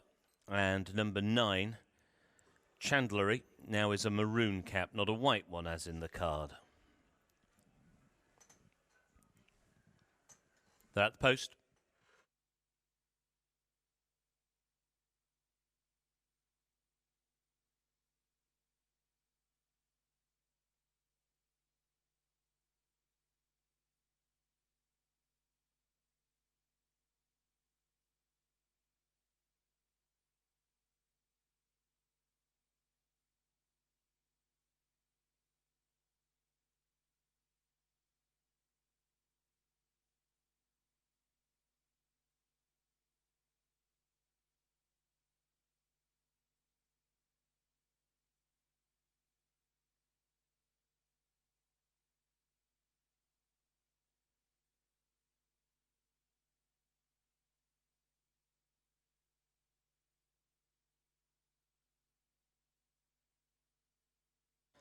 Low in the gate.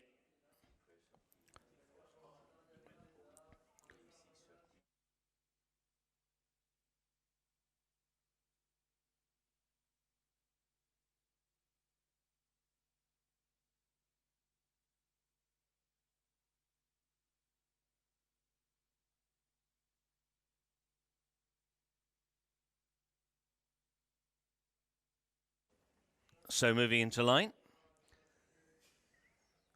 War Order and Jibawi 100 were the 2 we were taking a look at there a few moments ago. Interesting point about Rasik here, number 10, who was one of the first ones in, Frankie's first ride of this festival.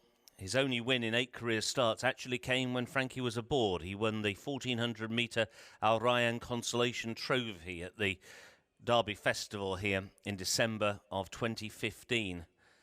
So his second run off a layoff today, and he gets Frankie back aboard. Rasik, who's going to come out of stall number 11.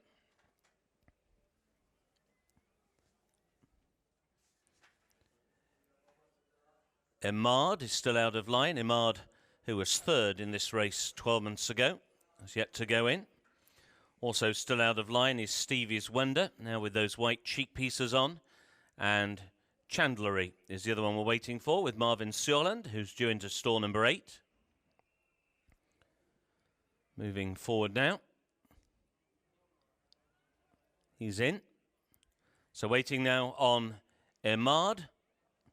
And Harry Bentley aboard Stevie's Wonder to complete the lineup. Maximum field, 16 of them, and a real dash on that short run to the first turn. Stall number 11, no, stall 12 causing a few problems. That was Grayscape who reared in the starting gate. Next door to Rasik. Stevie's Wonder lashing out with hind legs. Rider in the framework actually from Grayscape, but now they look set.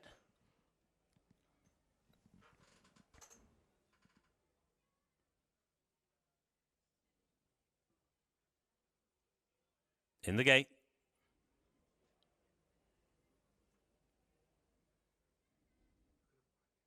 Riders still off Grayscape here in gate 12. And Grayscape's been backed out of store number 12. Grayscape has been backed out. The saddle slipped when the horse reared up. So Thomas Lukasek and the stalls team making a quick adjustment, tightening of the girth. The grey goes back in, Grayscape into gate 12. That's it, all in. Stevie's Wonder now very restless in gate 5. He's now held by a stalls handler. And they're off. And as they go through the early stages, it is Imad who will win the early break and will lead the charge on towards the sharp first turn. It's Imad who's out in front. War Order towards the inside is racing in second. Topsy Turvy in third as they go around that first turn, and they're already well strung out behind. Imad who's out in front by a length and a half. War Order is racing in second. Topsy Turvy towards the outside is in third. Chandlery is in a share of fourth position with Grayscape, the yellow, towards that one's outside now, racing in fifth place. Stevie's Wonder has got a good position, racing towards the inside in around about 6th or 7th position, with More Than a Dream just in behind that one, and Hall of Mirrors on that one's outside as they make the run now down the back stretch. Another one quite prominent is Under the Radar as they go now on towards the final 1,000 metres of the Thoroughbred Handicap Trophy, and the leader is last year's third, Imad, to Topsy Turvy, now racing in second, and Under the Radar making a 3-wide bid in third. To the inside, War Order is in fourth, and Grayscape is racing in fifth. Hall of Mirrors is getting closer, but he's quite wide out on the track as they go around the turn. Chandlery is now being ridden along towards the rear of the field. Full Combat is right out the back. One or two of them getting totally tailed off as they make the turn, and it is Imad who's out in front still. Topsy Turvy racing in second. Under the Radar has had a 3-wide trip throughout. Towards the inside is War Order, followed by Grayscape as they make the turn in. Plenty of horse for Harry Bentley on Stevie's Wonder, but he's still got a wall of horses in front of him as they make the turn back towards home. Trying to pick up just in behind them now, Chandlery towards the inside, so too Jubawi 100 is picking up. They're racing down towards the final 200 metres. Topsy Turvy and Eddie Pedrosa now go to the lead. Stevie's Wonder got daylight late down the outside. Hall of Mirrors is coming on, but it is Topsy Turvy to win. Tight second, Golden Field flew late. On the outside was Hall of Mirrors, and towards the inside was Stevie's Wonder. It's close for second, third and fourth.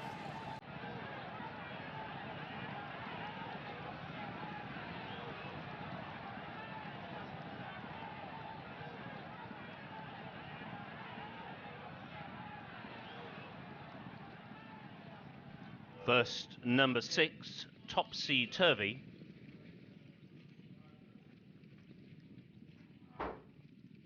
And there's photo for second place. First, number 6, Topsy Turvy.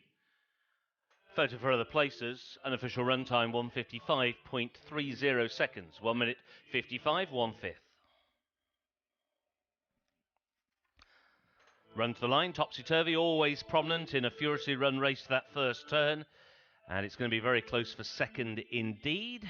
In the centre, Golden Field got going late on the outside Hall of Mirrors, and Stevie's Wonder, who was covered up, didn't get a great deal of room as they turned for home, also involved in that photo, a multiple horse photo for second place, but no doubt about the winner. Second victory of this festival for jockey Eddie Pedrosa with the 6, Topsy Turvy.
Now returning to the winner's circle, winner of the Thoroughbred Handicap Trophy, and now a 5 times winner here in Qatar, Topsy Turvy, ridden by Eddie Pedrosa.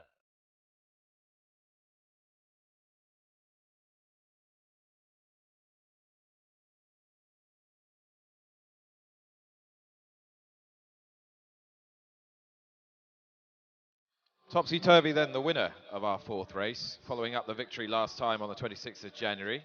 And the excellent Eddie Pedrosa taking over today from Stefan Lajaj. This horse back on track last time, and he's up in class today. And he's been able to defy that rising class to win, and win quite comprehensively as well. He only got the better of Stevie's Wonder by 3/4 of a length last time. He's comprehensively confirmed that form, even though that horse's trainer, Jassim Ghazali, has got his horses in peak fitness. Ibrahim Al-Malki training his 2nd winner of this Emir's Sword Festival. And the winning trainer is alongside me now, and hopefully I'm going to be able to get a word with him. Well done, Ibrahim. A much better performance today, up in class as well. Yeah, he's doing well actually. Last time he won also the same thing, he was leading, and this time we had a lead for this horse. And I just told him to follow that horse, Imad, and he's going to be all right in the straight. They went a nice, strong, swinging pace throughout. Do you think that's what he needs to be at his very best? Yeah, this horse is stay forever actually. He needs distance, and he's there. Don't worry about him, and he needs strong pace. So that's what he like, and that's what he get today. So are you inclined to try and win your tug of war with the handicapper by stepping him up in trip again? Exactly, yeah. And thus far, the horses have been running really well.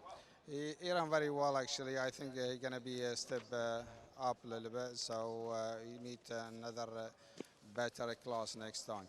Thanks, he deserves it. Ibrahim, thanks very much. Well done. You're welcome. Thank you.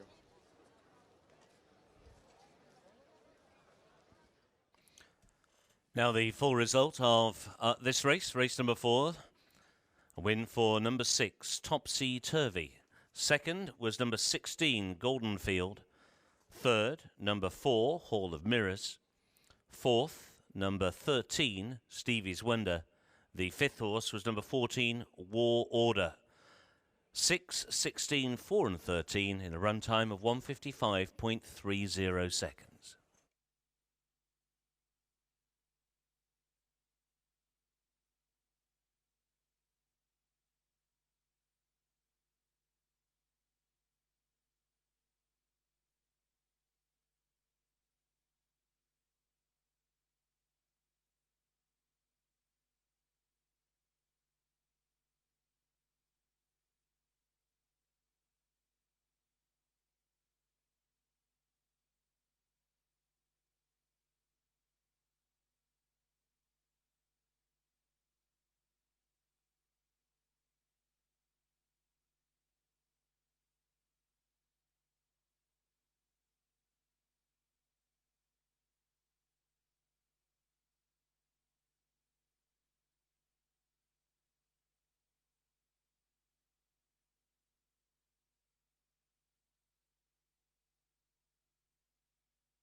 تحياتي أنساتي سادتي متابعين الأعزاء مشاهدينا الكرام. الشوط الرابع جائزة الخيل المهجنة نصية التكافؤ الدرجة الثالثة مسافة 1850 متر.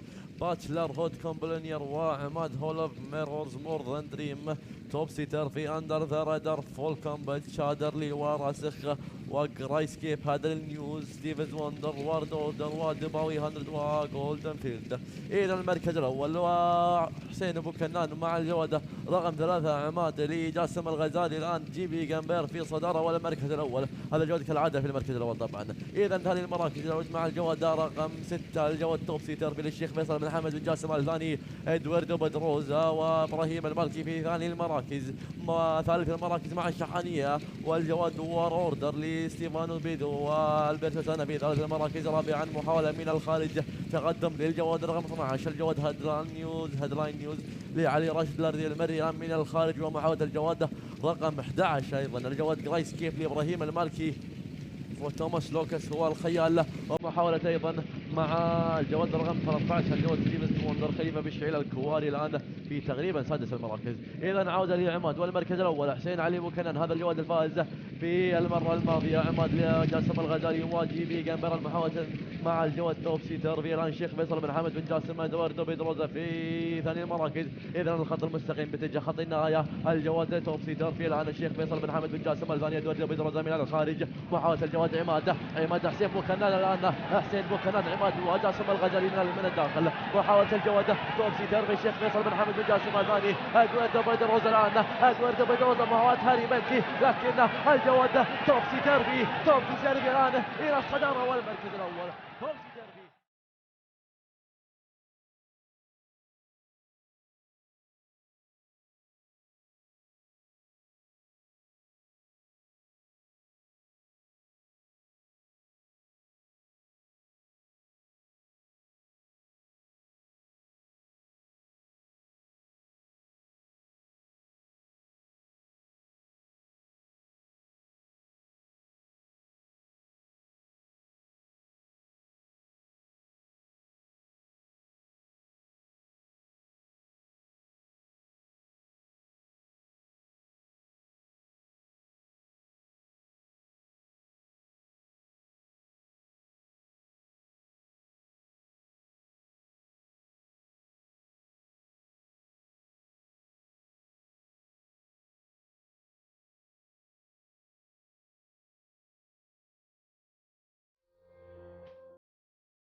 Well, we come to the presentation for our fourth race of the evening, the Thoroughbred Handicap Trophy, which went in good style to horse number 6, Topsy Turvy. And I'm delighted to welcome Alistair Donald from the International Racing Bureau to do the honours, starting with our winning jockey, a second at the meeting so far for Eddie Pedrosa. Just celebrities.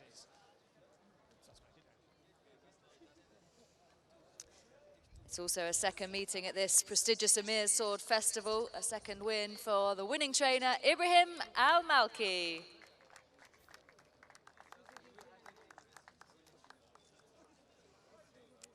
And we also extend our congratulations, of course, to the winning owner, Sheikh Faisal bin Hamad bin Jassim Al Thani.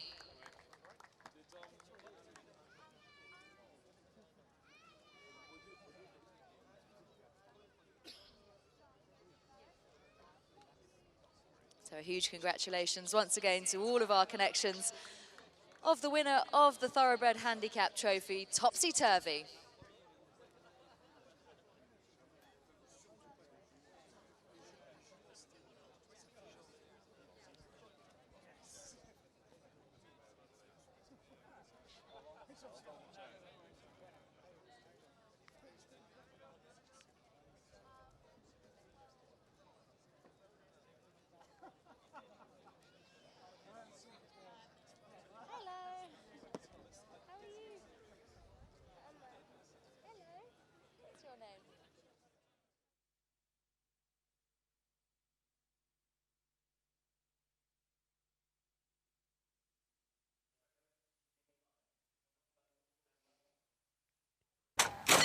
إذا سيداتي أنساتي سادتي متابعينا الأعزاء مشاهدينا الكرام، الشوط الرابع جائزة الخيل المهجنة نصيص التكافؤ الدرجة الثالثة مسافة 1850 متر.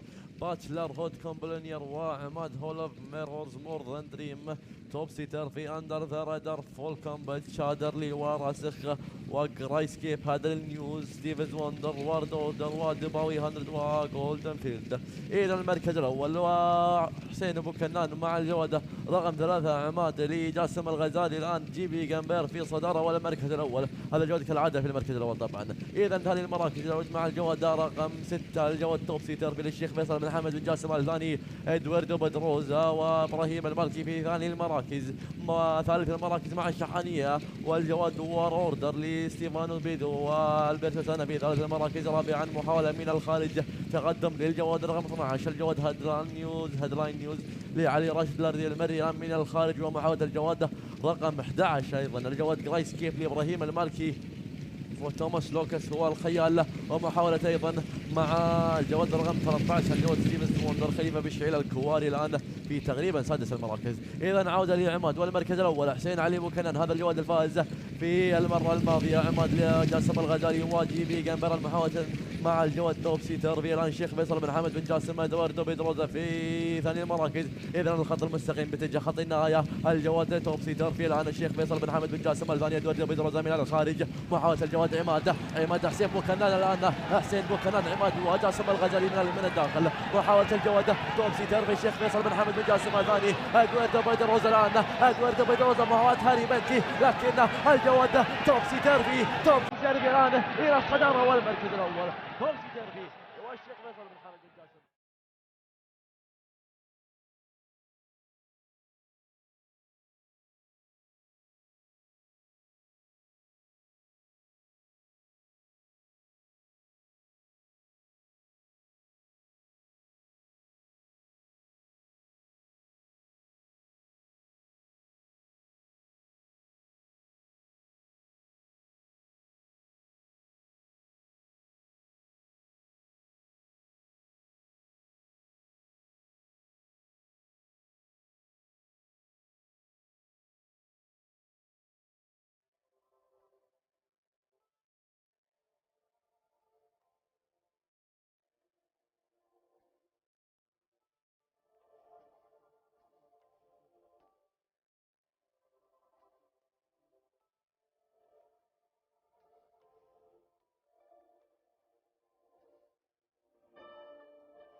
So runners are now in the paddock for race 5.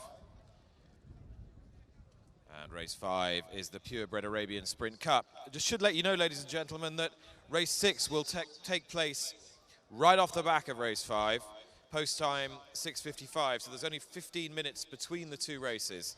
And race 6 is a brand new race, a handicap for Qatari riders who've just had their photo call in the paddock. So, race 5 first then, the Purebred Arabian Sprint Cup. Gina, and we start with Kahir, the top one.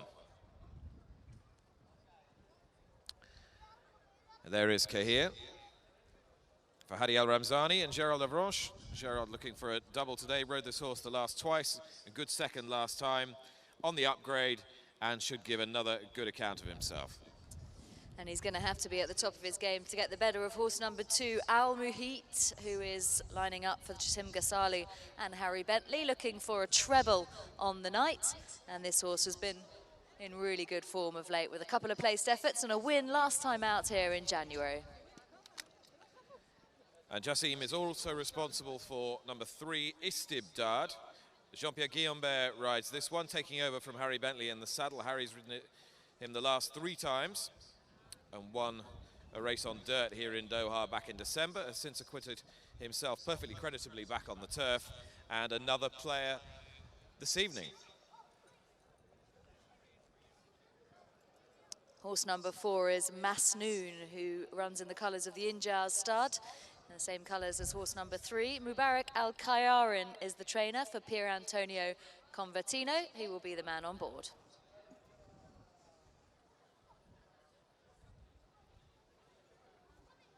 The next horse we'll be able to see is Mutaz, number 5. Grey son of Amma. Marvin Swilland resumes his partnership with this 8-year-old. He's a horse who tends to give his best every time he runs, but he's finding winning hard at the moment. And at the age of 8, he's not getting an awful lot better, but he's perfectly entitled to run okay. Horse number 6 is Nomas for Zuhair Mohsen. He runs in the colours of Mr. Saeed Mohammed Al-Shafi. And again, a horse who will need to be right up to his best here, but does tend to run some pretty decent races all the same. He finished 7th last time out, that said, back in January, and he will have the assistance of Celine Golam taking over for the first time. Well, this is number 7, Saab, you're looking at now in the headgear. Hasn't been setting the world alight recently, and needs significant improvement. There is a jockey change. Alberto Sanna takes the ride, taking over from Andrew Elliott. Horse number 8 is Amer Al-Fakma. Jean-Baptiste Amel takes the ride for Jasim Mohammed Ghazali in those familiar Al-Kuwari colours.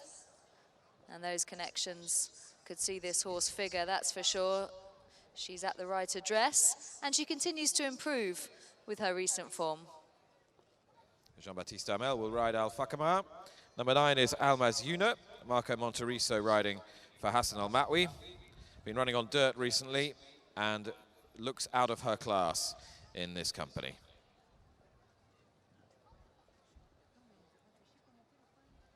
Which just leaves number 10, Al-Rabaya, for Gaëtan Fausson, Alban de Mule, and Amkwan.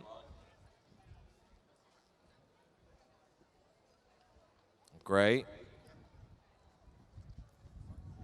A broker maiden on dirt. As long as she adapts to the turf, she's going to go well for connections that you always have to respect in this type of event. So 10 of them then going to post for the Purebred Arabian Sprint Cup, and then hot on the heels of this race, the brand new race for Qatari riders.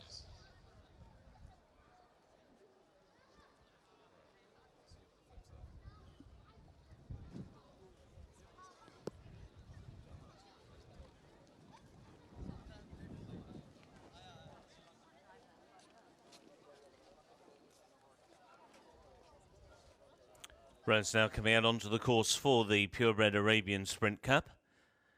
Pure Arabians going 6 furlongs or 1,200 metres. There are no changes to the card.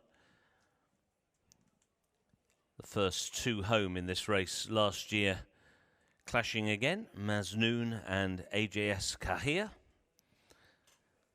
That is the blinkered for the first time, Al Fakhamar and Jean-Baptiste Demel. About to come out onto the course. She's one of the 3 fillies and mares in the lineup. The maiden breaker came in the 2014 local Arabian Oaks over 1,600 metres on the turf. She never actually won a maiden race. It was a conditions race she won for her only victory. As we take a look now at the blinkered Al Rabia making her way to the start with Gaetan Fousson riding in the Omkhan colours. Al Rabia sporting the same colours that were carried by her illustrious sire, Ayma.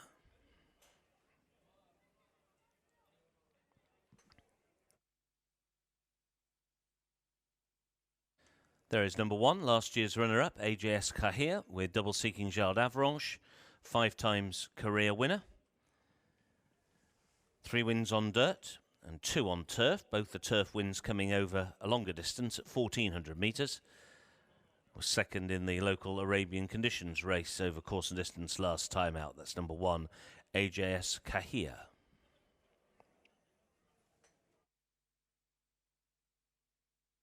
Look at the track for the sprint at 1,200 metres, so a slightly shorter run now to the one and only turn. Just the 10 runners, so plenty of time to get themselves sorted out here. Once again with the rail today, out at around about 6 metres around the track to save the running surface for tomorrow's big day.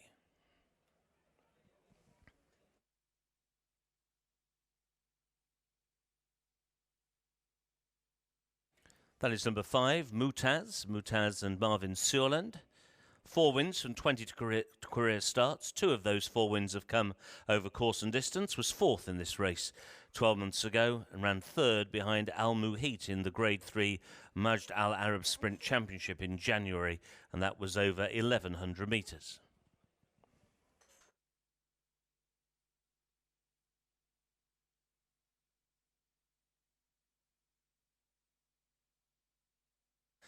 There's number 4, that is Maznoon going forward in the maroon as they load the gate. Maznoon, the winner of this race 12 months ago. Problem is Maznoon is very much out of form now and has only beaten 1 horse home in his last 3 starts, but he is the reigning champion in this particular event.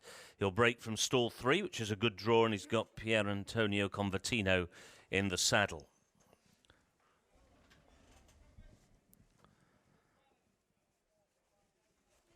He's sprinting Arabians going in quickly. Saab goes forward.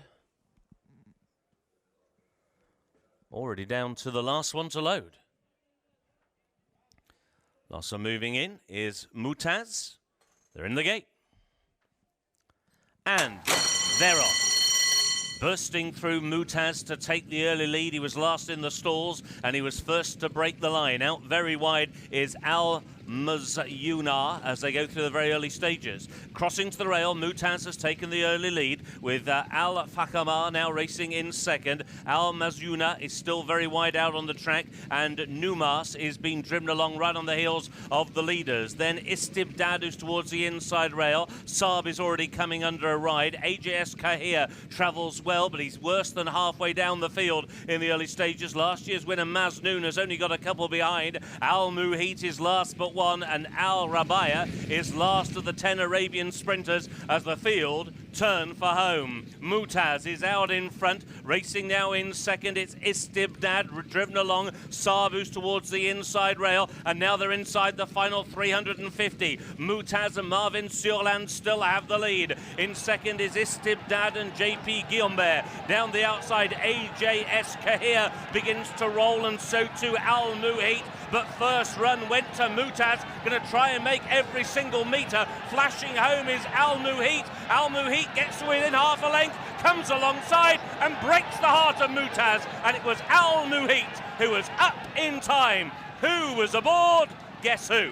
Harry Bentley.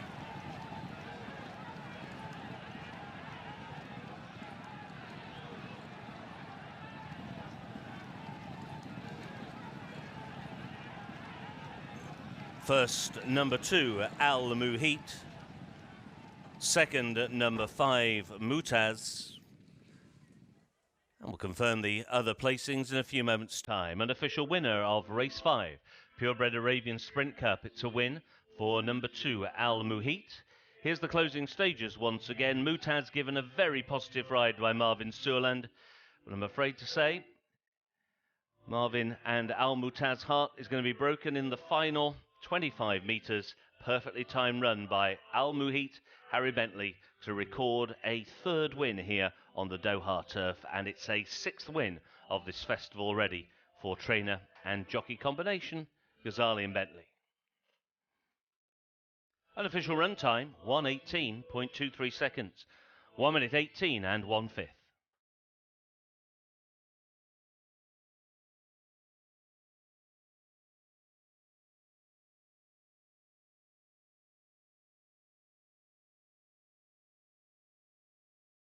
Turning to winner's circle, the winner of the Purebred Arabian Sprint Cup. A win for horse number 2, Al Muhit, trained by Jazzy Mohammed Ghazali and ridden by Harry Bentley.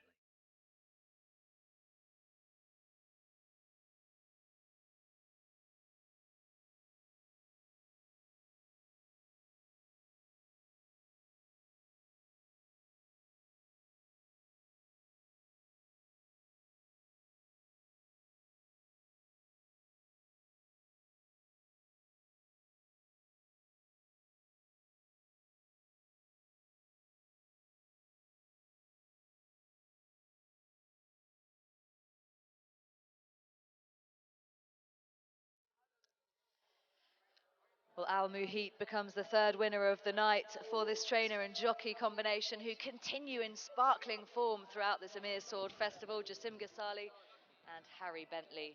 And what a well-timed ride it was by Harry Bentley to mow down the leader in the closing stages just in the nick of time to get the better of him. And Jassim, what a great night so far. Congratulations. Alhamdulillah Rabbil Alameen. I think today I take very good race now with the horses. Last time, third run with me, sorry, second and the winner and the winner.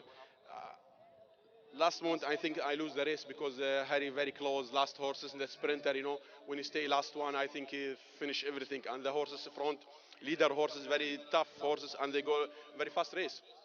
But last moment, alhamdulillah, Harry Bentley can do some good job to catch the horses. And I think the horses in the prove too much with me. And I say congratulations for the owner and for every friend, Jassim Ghazali. Hopefully the winners continue to pour in. Congratulations, Jassim. Thank you so much. Thank you.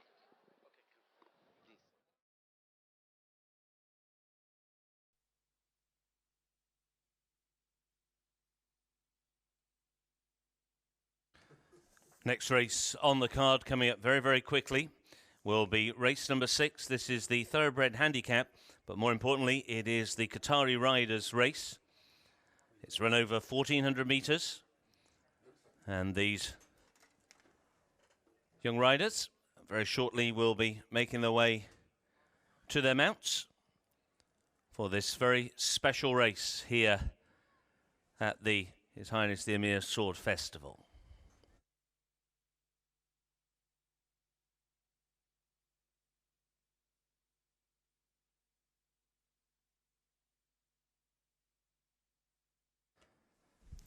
Result of race 5 is now official. First, number 2, Al Muhit. Second, number 5, Mutaz. Third, number 1, AJS Kahir. Fourth, number 3, Istibdad. And the 5th horse was number 10, Al Rabia. 2, 5, 1 and 3, the run order. The time, 1:18.23 seconds. Race 5 now official.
So the jockeys for our next race are being escorted down to the start for race 6, this Thoroughbred handicap, a new initiative on the card tonight and a first for the Emir Sword Festival.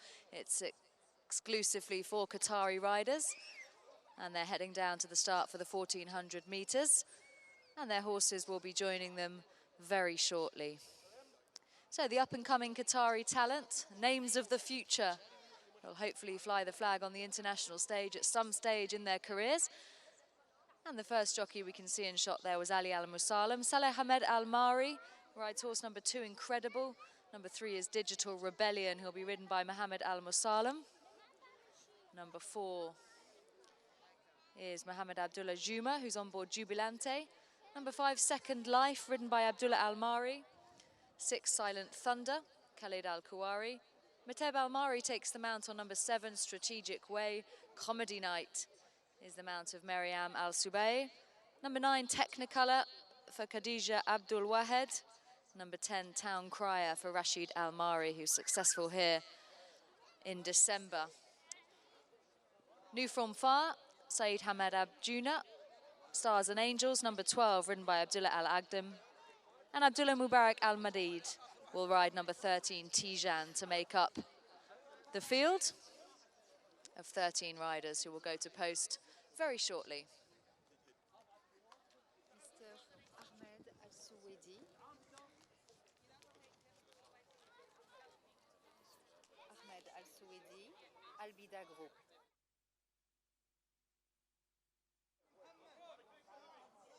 Okay? Yeah. And the next presentation will be in the paddock. So we start the presentation for race 5 now, and we welcome onto the podium Ahmed Al-Suwaidi of Albida to make the winning presentation to our jockey Harry Bentley. And our congratulations are also extended for a third time tonight to the winning trainer Jassim Ghasali. And finally to our winning owner for Algerian Stud. And the winning connections of number 2, Al Muhit.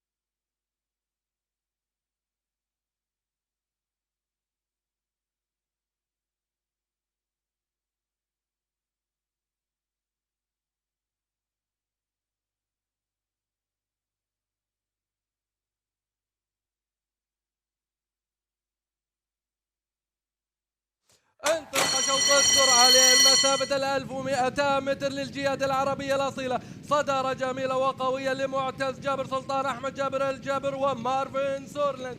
من الجهة الخارجية محاولات للجواد نوماس سعيد محمد شافي الشافي وسليم غلام. من وسط الجهاد الفخامة بشكل فخم ملك السيد خليفة بن إشعيل بن خليفة الكواري والفارس جون هامل.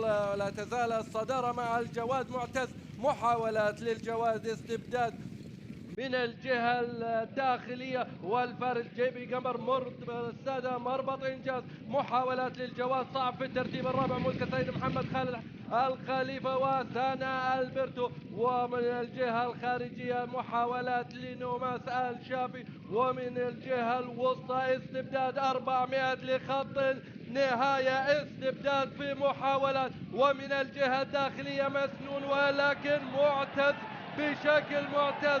محاولات للمحيط للسادة الجريان وهاري بنتلي ولكن معتز بفارق 3 أطوال 200 متر إلى خط النهاية ومعتز بشكل جميل والمحيط بشكل محيط. المحيط السادة الجريان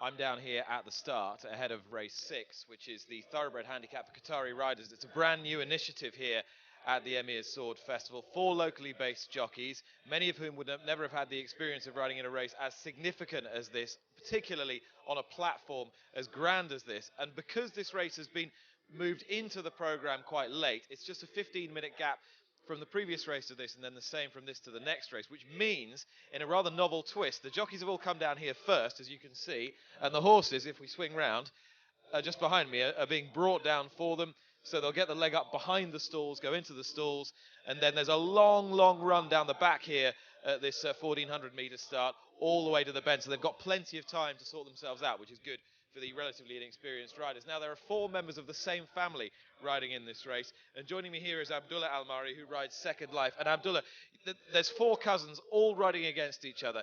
Are you all good friends, good rivals? Yeah, I will win in this race, inshallah. Me and my cousin, second and first and number 1, number 2, number 3, number 4. So the Almaris are looking to dominate this race. How good a chance do you think you've got today, Abdullah? My son cousin Rashid, he have chance. Good. And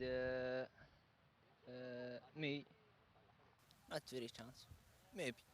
A little chance, a little chance. Yeah, a little chance. Excellent. And alongside here is Sally, that's right?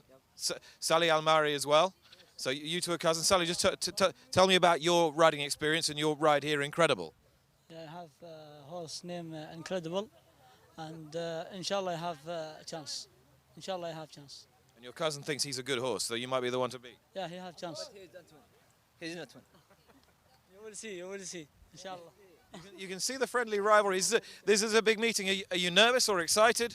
No, it's good. It's good race. No nerves. They're as cool as cucumbers down here at the start, and you can see the horses are being walked around for them. And gentlemen, you better get on. You better go and get on. No, I will wait. He's got all the time in the world by the looks of things, but they have been given the office to get on down here, Mark. So hopefully we'll be set for a start at the 1,400 metres very shortly. Go, Abdullah, go. You've got to go. Huh? Okay. Thanks very much indeed, Nick. Abdullah was actually very modest because he could have told us that he's already ridden 2 winners this season, and therefore he's one of the most successful of the riders in this particular race. As they get aboard, just to confirm the reserve here, number 14 is Gawa does not run. And there is a colour change on number 4, Jubilant. That is now a white cap on number 4, Jubilant. I am Jubilant. I spotted that at the start. They won't be too long now before they make their way into the starting stalls. One of the other riders to keep an eye on here is the rider on number 10, Town Crier, which is Rashid Almari. Those of you who were here in December at the Derby Festival may remember that Rashid rode the winner of a similar race to this on a horse called Al Aya that day. It was a quite remarkable victory by horse and rider, in particular as Rashid's crash helmet and the actual silk cap on top of the crash helmet came down over his eyes as they went towards the far turn. And so not only did he make the running and make just about all the running on Town Crier, he had to get rid of the silk cap cover and then managed to keep his helmet from covering his eyes. So it was a remarkable piece of horsemanship. And just to add even more to the difficulty, in the closing stages, the saddle started to slip. So watch out for number 10, Town Crier here. Rashid Almari already with quite a significant win in a similar race to this here this season. Well, they're moving into line, a field of 13 of them. And just about to go in now is Exodus, goes into stall 12, so drawn out wide for Ali Al-Mosalam. The orange colours of the grey Stars and Angels, and Abdullah Al-Hakam.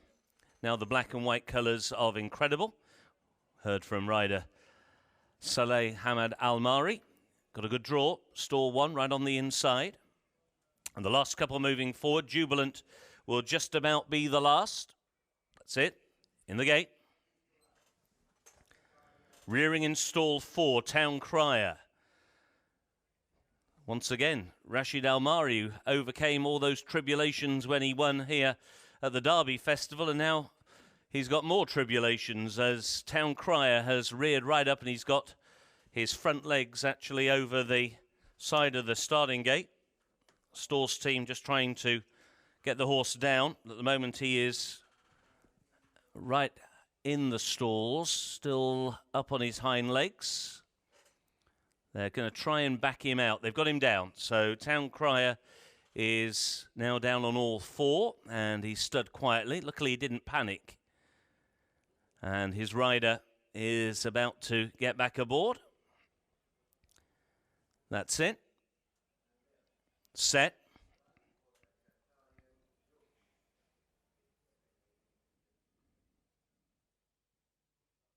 And they're off. And all these inexperienced riders have got them away and rolling pretty well. Slowly away, Incredible, but wasn't that slowly away. Silent Thunder has taken the early lead, and towards the wide outside is Second Life. And the rider of Second Life, Abdullah Al-Mari, has come right across the field. He broke from stall 13. He wanted the lead. He wanted the rail, and he's got it. Towards the outside, Comedy Night is right up there. Silent Thunder is prominent, so too Digital Rebellion as they go towards the far turn. Town Crier isn't too far off them, and then Technicolor is towards the inside. Incredible is the one who is very, very wide. Exodus, another one very deep out on the track.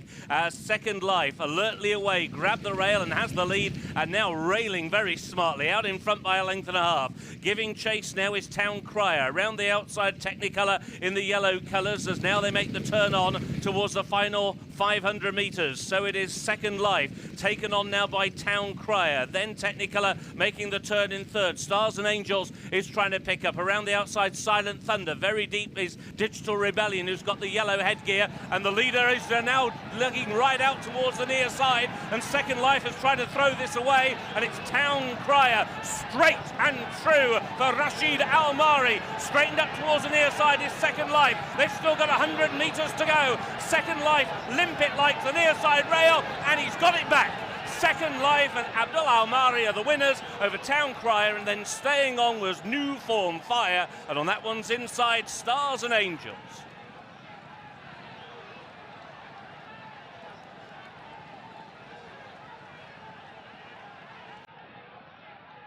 First number 5, Second Life.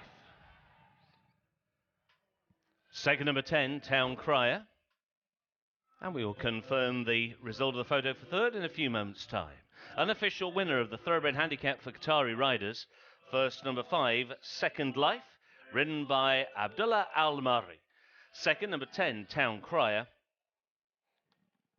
And a photo for third. Despite drifting right over to the stands rail, Second Life gets back up to win, confirming the third horse is 12, Stars and Angels. Third horse was number 12, Stars and Angels, unofficially 5, 10 and 12 in a run time of 1:25.41 seconds, 1:25 and 2/5.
Now returns the winner's circle, the winner of the Thoroughbred handicap for Qatari riders, and it is a third win of the season on only his 7th ride of the season. A win for Abdullah Al-Mari on Second Life.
Result of this race now official. First was number 5, Second Life.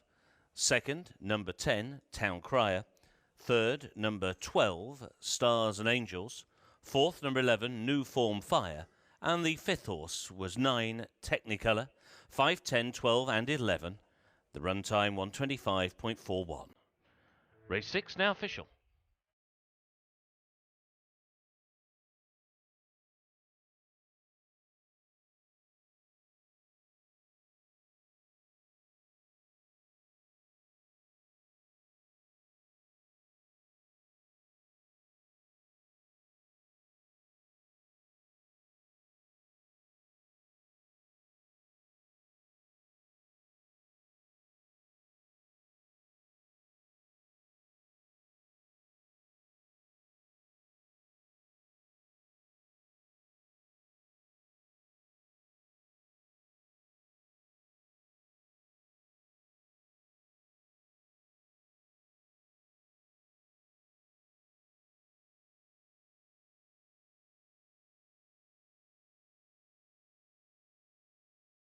And they're off and racing. The Qatarian jockeys أيها السيدات والسادة الخيال القطريين ينطلقون هنا بالريان بارك على الأراضي العشبية بالتوفيق إن شاء الله والسلامة. انطلاق موفق كما أشاهد البلو جوكي. انطلاقة أسامة الدفاع مع خالد الكواري ينطلق على الصدارة بالمركز الأول، بينما الجواد رقم 8 كوميدي نايت مع مريم السبيعي. ذا مارون جوكي ان فرنت في المركز الأول في صدارة هذا الشوط. من المركز الثاني الجريان انطلاق موفق. سكند لايف مع عبد الله الصعاق في المركز الثاني خطوة بخطوة مع المارون جوكي. نعود إلى المركز الثاني شعارا جلسة على الشيخ مشعل بن حمد تاون كراير مع راشد الصعاق على المركز الثالث. تدخل اليالو جوكي الآن تانكني كار ينطلق مع خديجة عبد الواحد في المركز الثالث. أسامة الدفاع يعود المارون جوكي إلى التقدم مرة أخرى، لكن الصدارة للجريان الوايت اند مارون. انطلاق موفق للهورس نمبر 5 سكند لايف. انطلاق عبد الله الصعاق على المركز الأول في انطلاق موفق. انطلاق يعود إلى أنجل سعد الشيخ مشعل محمد الثاني. ينطلق تاون كراير مع راشد الصعاق ان فرنت على المركز الأول، ولكن الإصرار من قدم سكند لايف. عبد الله الصعاق على المركز الثاني. It's horse number 5. He won the Qatari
Well, very shortly we'll be moving on to the trophy presentation for this Thoroughbred handicap for Qatari riders, and what a thrilling finish it was to proceedings, with Abdullah Al-Mari triumphing aboard Second Life in the dying strides of the race. The runners are filing into the paddock though for our 7th race of the evening, and we'll be shortly moving on to that and bringing you all the information you need. It is the Gulf Cup for 4-year-olds and older. For purebreds Arabians, 1,600 meters is the trip, and $100,000 on offer. There's Julian Smart. He'll be represented in this upcoming race,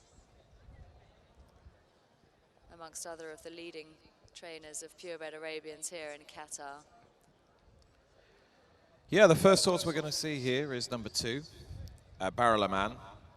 Pierre Demonaz had a winner here yesterday, and Adrie de Vries, fresh from his Dubai victory, is aboard Barrelaman, and he's got a pretty good chance too. The connection's buoyed by their success 24 hours ago. They've got Adrie taking over, and it's a positive jockey switch, and he's got to have a good chance today. Barrelaman, number 2. Very shortly we'll move on to horse number 3, Mekbat. He'll be ridden by John Egan. Tariq Issa is the trainer, and a horse who's been running fairly consistently, albeit without winning of late.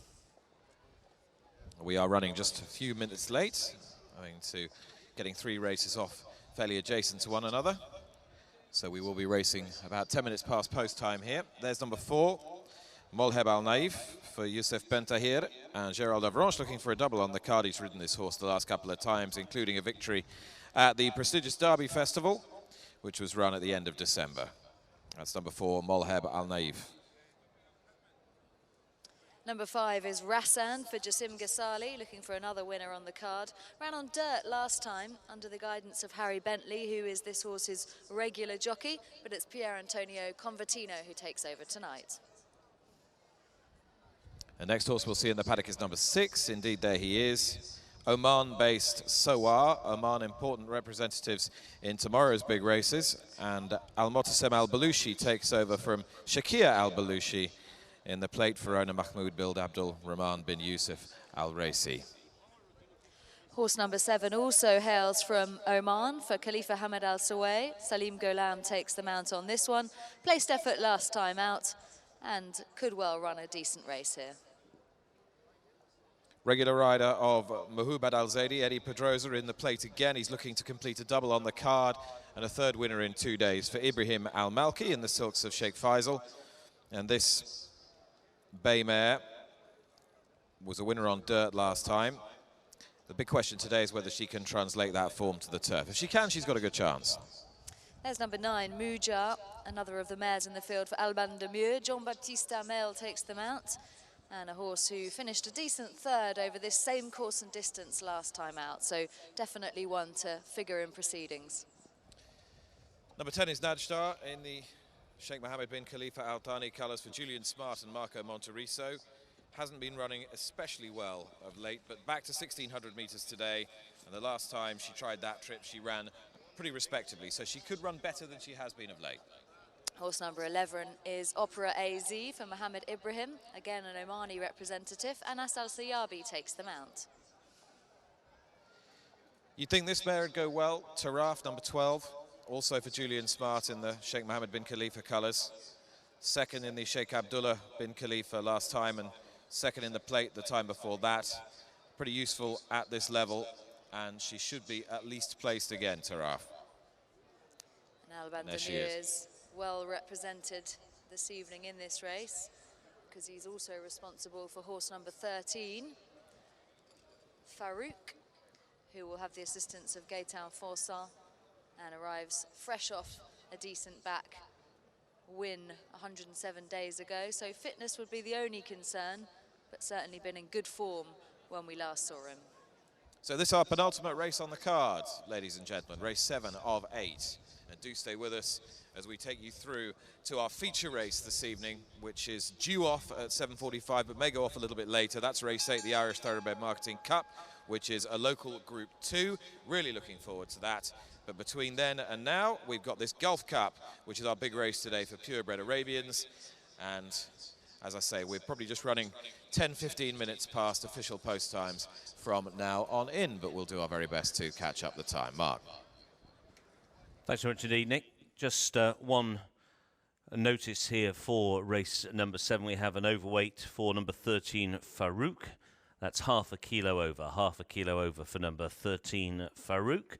There are no other changes. A field of 13 will get a post at 1,600 metres or 1 mile.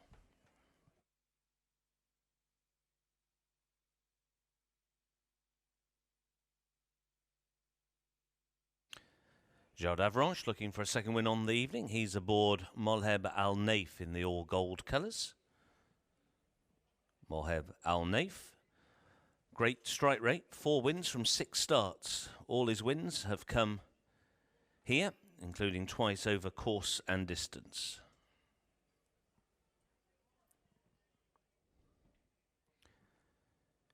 Julian Smart has number 10, Najda. There is Najda with Marco Monteriso in the blue and white stars.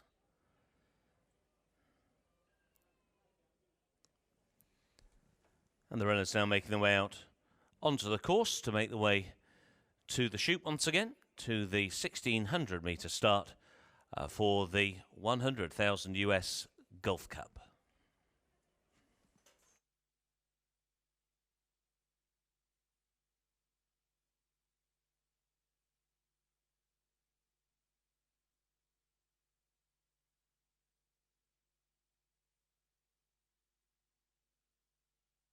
Horse there in the Khan colours, the maroon and white, is Farouk.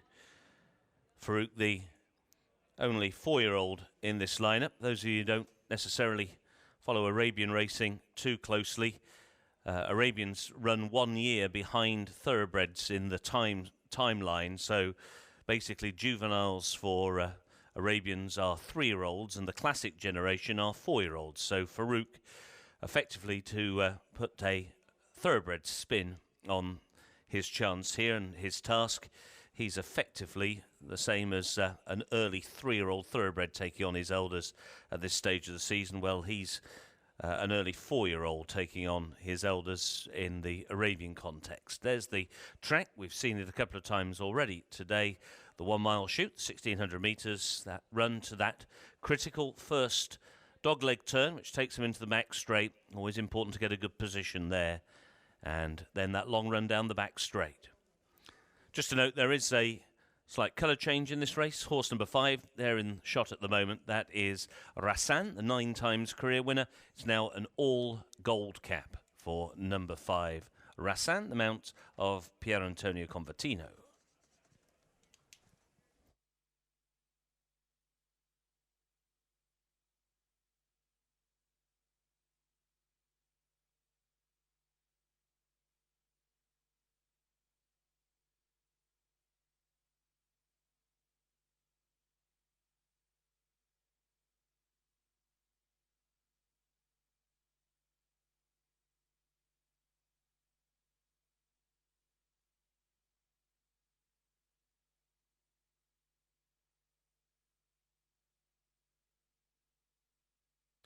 There's number 12, Taraf, who was led down to the starting point.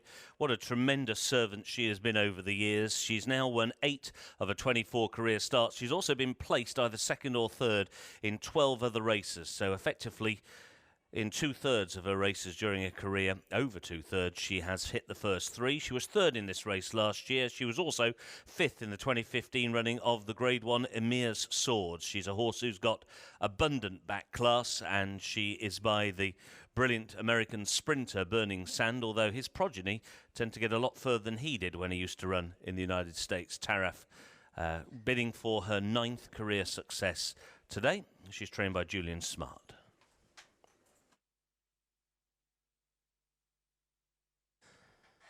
There at the post.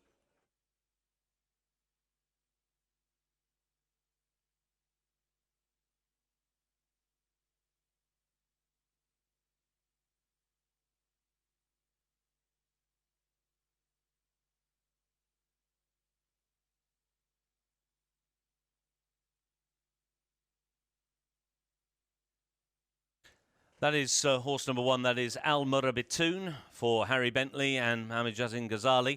6 times winner. The winner of the 2015 His Highness the Emir's Silver Sword. Another horse who's got a lot of back class, and he's coming off a win in a 6 furlong or 1200 metre local conditions race. Another one of the major players here, number 1 Al Murabitoon, as they begin the load. Rassan moving in.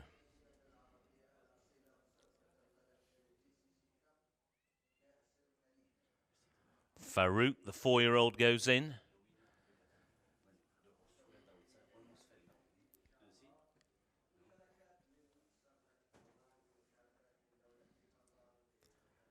Taraf has just taken her place. Najda goes in.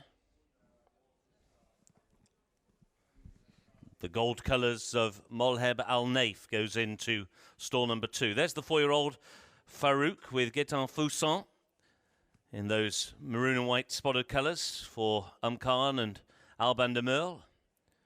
We're down now to the last 3 to load. That's stall 1 with Sowar, the vivid pink and grey colours. One of the 2 Omani runners in this race. There, another look from the inside. We're down now to the last 2 to go forward. Last one's moving in. They're in the gate, and they're off for the Gulf Cup. A step slow away was Tameh.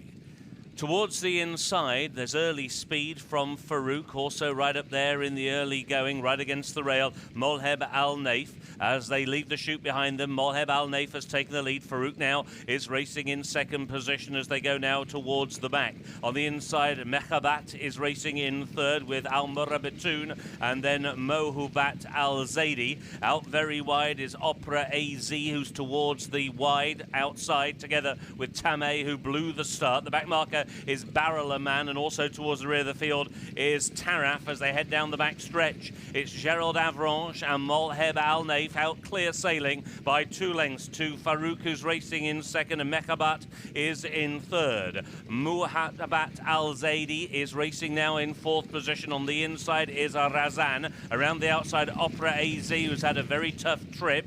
Sowar has now been shuffled right back towards the tail of the field, only has 2 behind. Barrel a Man is one of them, and the other one is the pushed along Taraf. Tameh is another one who's still out the back. They're beginning to make the turn in, racing inside the final 500, and it's Molheb Al Naif who has got the lead to Farouk, who's giving chase now in second, the 4-year-old. A breakdown of a length and a half back to Rassan, who tries to split the pack, and then towards the outside, Al Murabitoon, who is flattening out. It's now Farouk against the inside rail. Molheb Al Naif is trying to battle back. These 2 now head to head. They've got 100 metres to go. Farouk, the 4-year-old, surges to the lead, and it's a win for Gaetan Foussan, as it is Farouk who beats his elders. Molheb Al Naif was back in second, staying on. Najda got third, and in fourth came Rassan.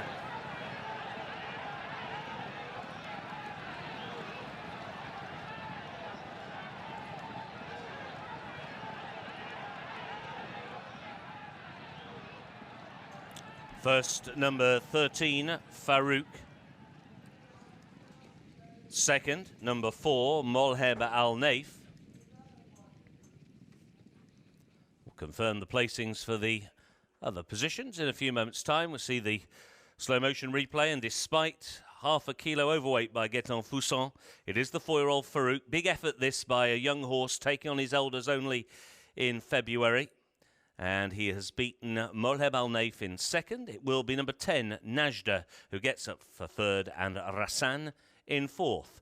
Unofficial order of finish 13, 4, 10 and 5. Run time 1:43.48 seconds, 1:43 and 2/5.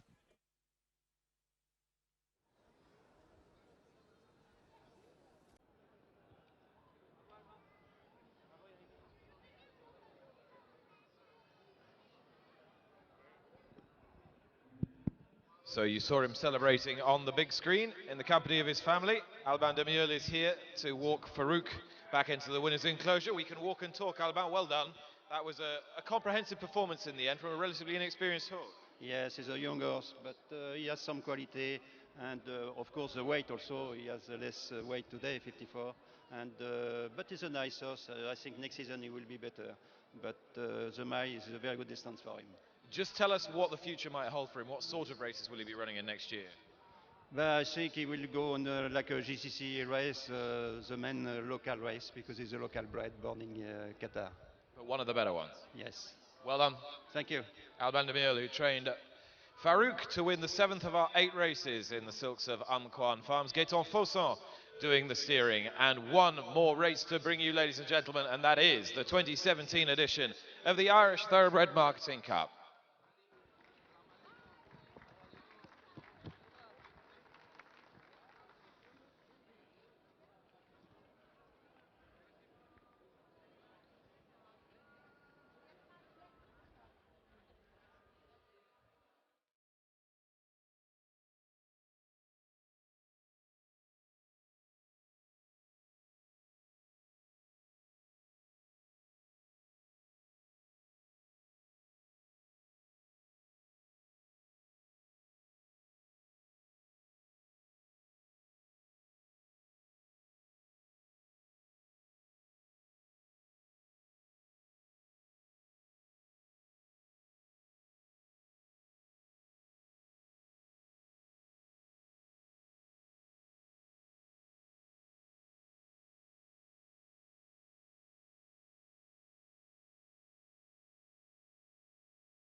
Race number 7 is now official. First, number 13, Farouk. Second, number 4, Molheb Al Naif. Third was number 10, Najda. Fourth, number 5, Rassan. The fifth horse was 6, Sowar. The run time, 1:43.48, 13:4, 10 and 5. The order of finish is now official.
GCC start to run and they're off and racing. أيها المتابعون الكرام، انطلق كأس الخليج للخيل العربية الأصيلة. انطلاق موفق لمسافة المايل 1600 متر. كل التوفيق بانطلاقة عدد من الجهات المهجنة 13 هورسز ران. إذا انطلاق للنايف على المركز الأول، ملهب باي عامر كيسبا، يوسف بن طاهر، جيرالدا فرانشن بورد ان فرنت في المركز الأول. دمارون جوكي فاروق مع الباند ميول. انطلاقة جون باتستي هامل and the second and the third. هنالك ذا بلو جوكي للشاعل بقليب الكواري المرابطون، ينطلق مع هاري بنتلي and the third and the fourth.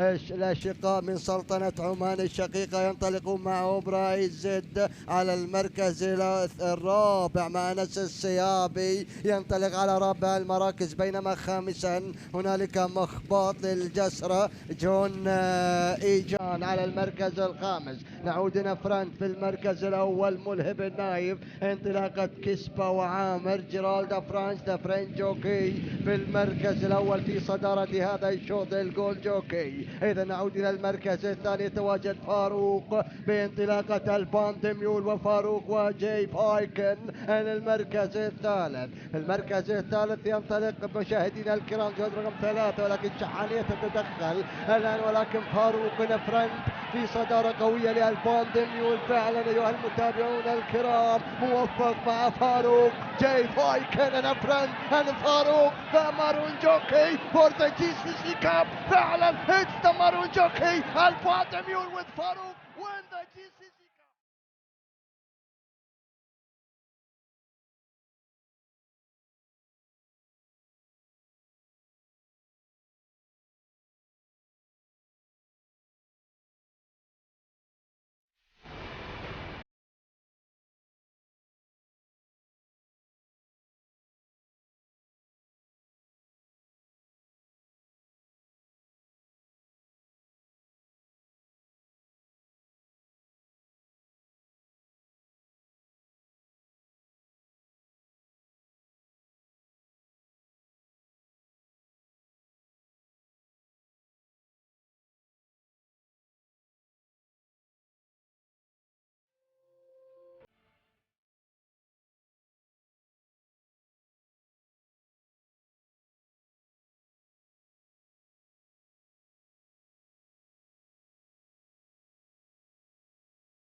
So we come to the presentation for our feature race of the night for Purebred Arabians, the Gulf Cup, and we're delighted to welcome here onto the podium His Excellency Sultan Rashid Al Qatar, the Undersecretary of the Ministry of Economy and Commerce, alongside Nasser Al Kabi of the Qatar Racing and Equestrian Club. And our congratulations first go to the winning jockey, Gaetan Forson, winning aboard number 13, Farouk. Eric Ventreux collecting the trainer's prize on behalf of the trainer Alban Demieux. And of course, the colours carried to victory were for the Umquan organisation, and Alban Demieux, our winning trainer, will collect the trophy on their behalf. Congratulations to all of the connections of number 13, Farouk.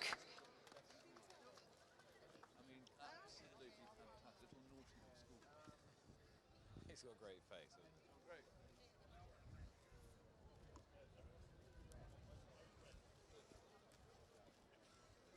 Great picture at Al Shakab this morning.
Well, we come now to our feature race of the evening. Race number 8 is the Irish Thoroughbred Marketing Cup. It's a Group 2 contest and a fine international field assembling in the paddock. We do have a best turned out prize generously donated by Irish Thoroughbred Marketing, our sponsors today. So they'll be casting their expert eye over the field and picking out who they deem to be the best turned out horse, who will be awarded a check for $750 US. So let's have a look at some of the runners in the paddock as our connections file into the parade ring. Horse number 1 then is Baltic Knight, running for local connections. Duran Fenterman will take the ride and is lining up for Bahraini connections, the trainer Hussein Al-Dalami. And Baltic Knight, of course, won this race last year, so comes in with another good chance. Number 2 is Barward for Julian Smart and His Highness Sheikh Mohammed bin Khalifa Al Thani. Marco Monteriso takes the ride on this colt by Lob de Vega, who's run 2 pretty respectable runs in his last 2 starts, but he hasn't quite been up to this sort of class, and this looks the strongest running thus far of this local Group 2. There's horse number 3, Bretherton, who's a big gelding by Exceeding XL. For Jassim Ghazali, Marvin Surland takes the mount, and been a while since this one's seen the winner's enclosure, back in April 2015. So perhaps the stable might be looking to some of their other contenders. One of the toughest horses in training is Chilworth Icon, number 4. You're having a look at him on the screen now. Now with Debbie Mountain, he was a smart performer in England previously. He's pretty exposed now. And one of the most exciting horses in the field is number 5, Cougar Mountain, for Aidan O'Brien, who's flown the flag at the very highest level around the world. And he looks for a first Qatari win here. Donica O'Brien takes the mount, his son. And a difficult draw to overcome, but he's certainly got the talent and the form in the book. Former British champion apprentice Salim Golem takes the ride on Crescent, colt by Galileo.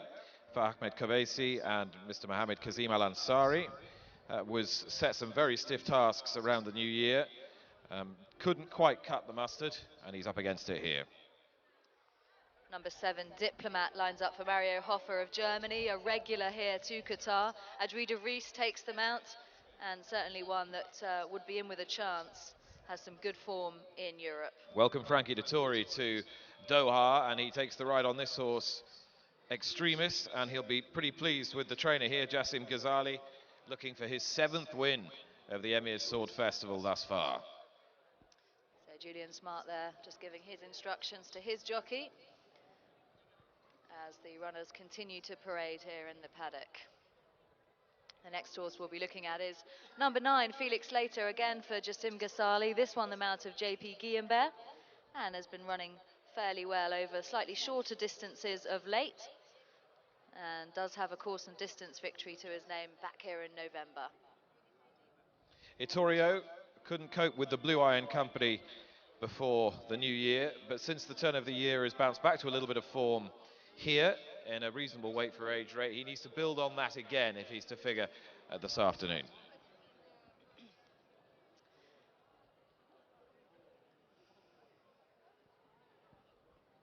And the informed duo of Ibrahim Al-Malki and Eduardo Pedrosa teaming up again tonight, this time with number 11, Mind of Madness, who is yet to win here in the local races, but has put in some good placed efforts, including back here in December.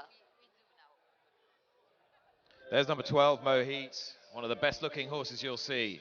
Beautiful looking animal, quite highly tried when with Richard Hannon, for whom he ran at this fixture last year. He's now locally trained by Jassim Ghazali. And if he returned to his very best form, he'd have a squeak here in the Al Shakab colours. Faleh Boughanaim, local jockey, takes the ride. Number 13 is Roman Legend, another to add to the strong hand for Jassim Ghazali here. This one is the mount of the informed Harry Bentley as well, so need not ignore with those connections on fire this evening. And Roman Legend, with that course and distance victory to his name quite recently, would certainly be in with a chance. This is a horse with a real chance. He might be 8 years old, but he's as good as he ever has been. Sovereign Debt. He's a credit to his trainer, David Dandy Nichols, and his wife, Alex Greaves, who's here representing him today. Owned by Lady O'Reilly and ridden by Andrew Mullen. In good form, any rain that fell last week will have aided his cause. And number 15 is the exciting 2P, will be a familiar horse to any of the international connections here tonight. He lines up for Richard Hannon, who's been a regular with runners here in Qatar. Michael Kerr-Dineen and Martin Hughes, the owners, and Sean Levy takes the mount. And that just leaves us to look at number 16, Zaman Awal, mare by Dubawi, who had a pretty productive year in 2016, but hasn't repeated it so far this time round and looks out of her depth here. So they're the 16 runners then for our feature race today. It's the Group 2 Irish Thoroughbred Marketing Cup for a US $200,000 purse and fascinating international participation here in the shape of 2P, Sovereign Debt, Diplomat, and most particularly Cougar Mountain. Mark. Thanks very much indeed, guys. Runners now making their way out onto the track. There are no changes to our 8th and feature race of the evening, the 200,000 US Irish Thoroughbred Marketing Cup Group 2. And they're making their way across now towards the 1,600 metre start.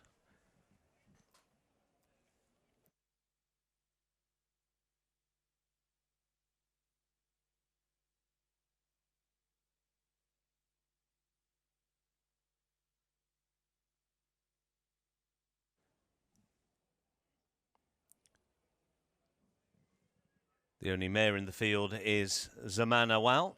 That was her rider's back in the blue and white cross-belted colours. Alberto Sanna, the yellow and maroon just behind her is Chilworth Icon and Thomas Lukasek. Chilworth Icon bidding for an 8th career success. It's a real star when trained by Mick Shannon in the UK, including a win in the Group 3 Premio Primi Passi in Italy, and also won the Woodcut Stakes, the listed 2-year-old race at the Epsom Derby meeting back in 2012.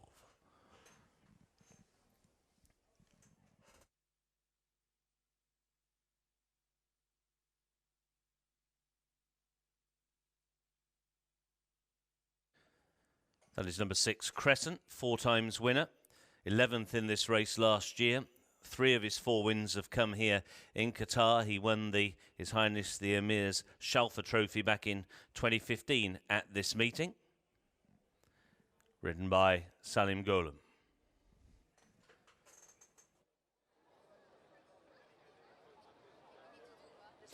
Now we have a Best Turned Out Horse Award for our featured race of the evening, the Irish Thoroughbred Marketing Cup, and Nick is standing by with those details. Yeah, thank you very much, Mark. The Best Turned Out Award, as judged by Charles O'Neill, the Chief Executive Officer of Irish Thoroughbred Marketing, the sponsors of this race, is Sovereign Debt. And Sovereign Debt, trained by David Nichols in Yorkshire and looked after by James G. And James is now going to receive a cheque from Charles for $750 US, courtesy of Irish Thoroughbred Marketing and the Emir's Sword Festival. James, many congratulations, and Charles, thank you.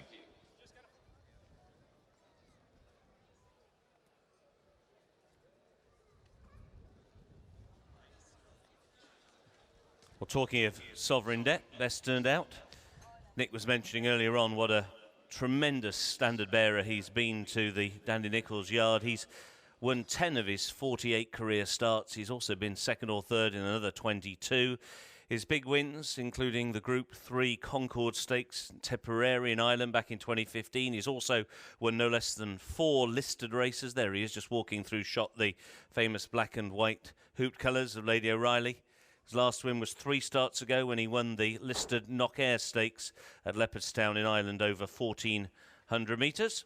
And Andrew Mullen, his rider, has only ever ridden him twice before in races, and he won at Doncaster and then was 2nd on him at Deauville. So Andrew Mullen, from only 2 rides on Sovereign Debt, he has a win and a very good 2nd over in France. So this could be a dream team. Sovereign Debt will be breaking from stall number 3.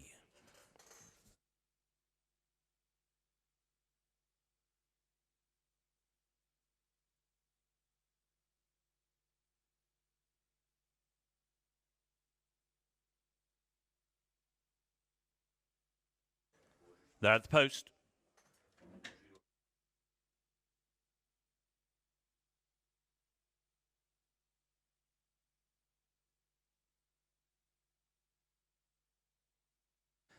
There's Cougar Mountain and Donica O'Brien having his first ride here in Qatar. First runner, of course, for Aidan O'Brien and the Cornwall team. Cougar Mountain himself, a real globetrotter. This is the 5th country that he's run in. He's run in England, he's run in Ireland, he's run in Hong Kong, and he's also raced in the United States of America. He won the Group 2 Joel Stakes at Newmarket last year and has previously won the 2015 running of the Group 3 Desmond Stakes at Leopardstown. He's also been placed in Group 1 company. He was 3rd in the 2015 Queen Anne Stakes at Royal Ascot. So he brings top quality form to this party, rated 115. The Al Shakab colours for Mohit, number 12. The son of the brilliant High Chaparral has only won one of his 10 career starts, but he was 3rd in this race last year. His win came at Salisbury in the UK when he was trained by Richard Hannon back in 2014. Of course, Richard himself, who has Tupi in this evening's race.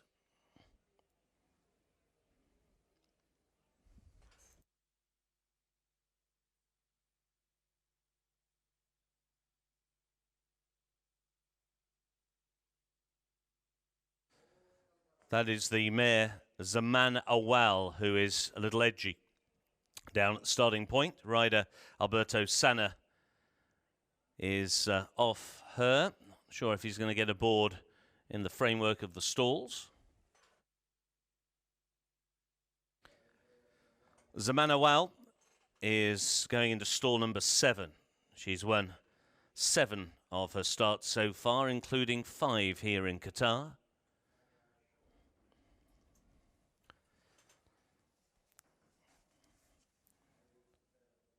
So of the major players, last year's winner, Baltic Knight, will come out of stall number 4 towards the inside.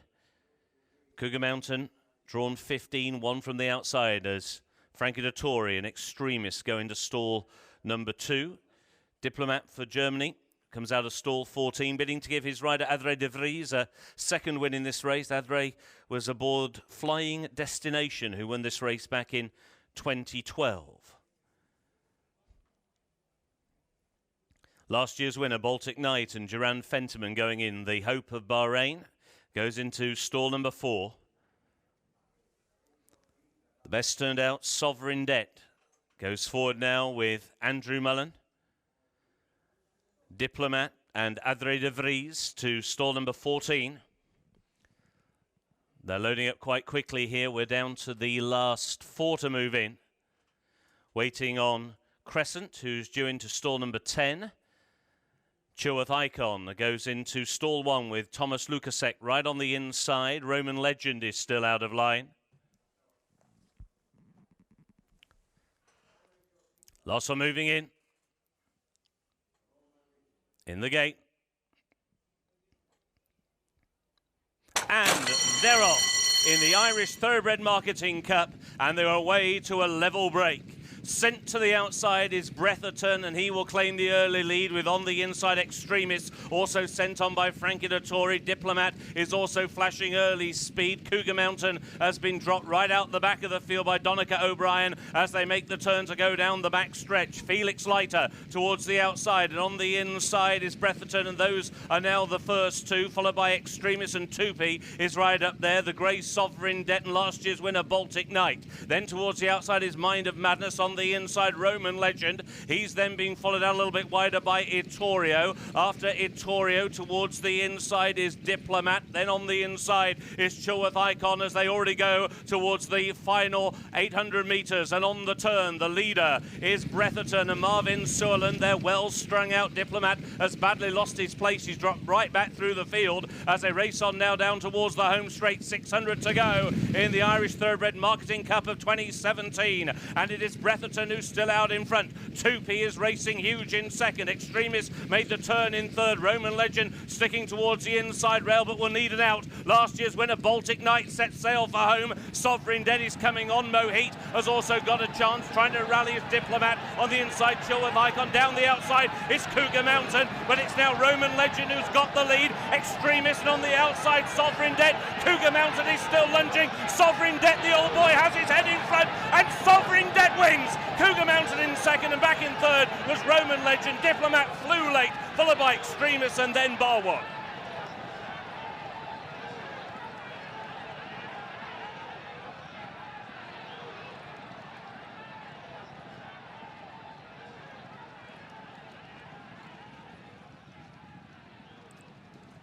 First and winner of the Irish Thoroughbred Marketing Cup, number 14, Sovereign Debt.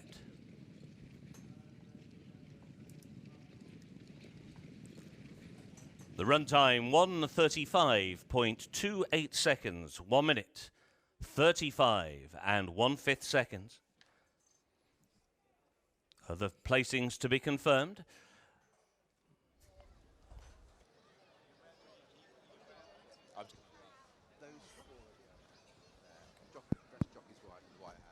What a thrilling running of the Irish Thoroughbred Marketing Cup, the feature race today, and the brilliant 8-year-old Sovereign Debt takes it in the hands of Andrew Mullen. I'm going to have a word with Alex Greaves, whose husband Danny Nichols trains this horse and can't be here today. But Alex, he'll be watching on a very proud man, because this horse has flown the flag once again. Oh, I mean, he's just been tremendous. He's been so consistent, and you know, he's been so unlucky a lot of times, and he's got stepped up to Group 2 level, and he's had such a good season. He deserves it.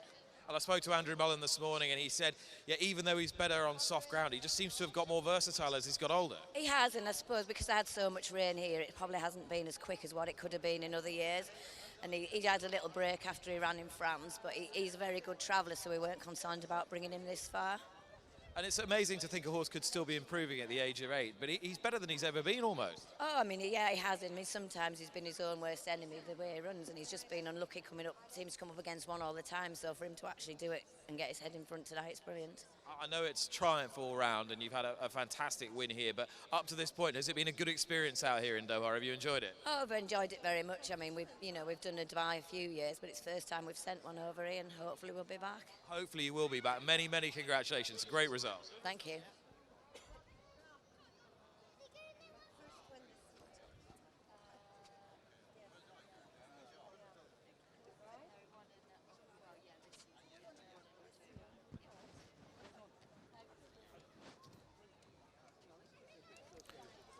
Confirming the order of finish for race 8. First, number 14, Sovereign Debt. The second is number 5, Cougar Mountain. Third is number 13, Roman Legend. The fourth horse was number 7, Diplomat. 14, 5, 13, 7.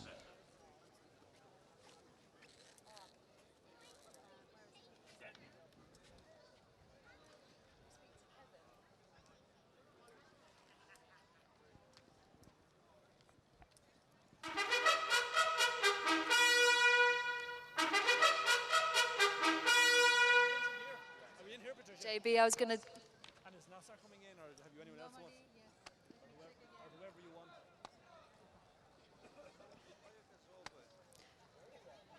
Well, ladies and gentlemen, please put your hands together for the winner of our feature race of this evening, the Group 2 Irish Thoroughbred Marketing Cup.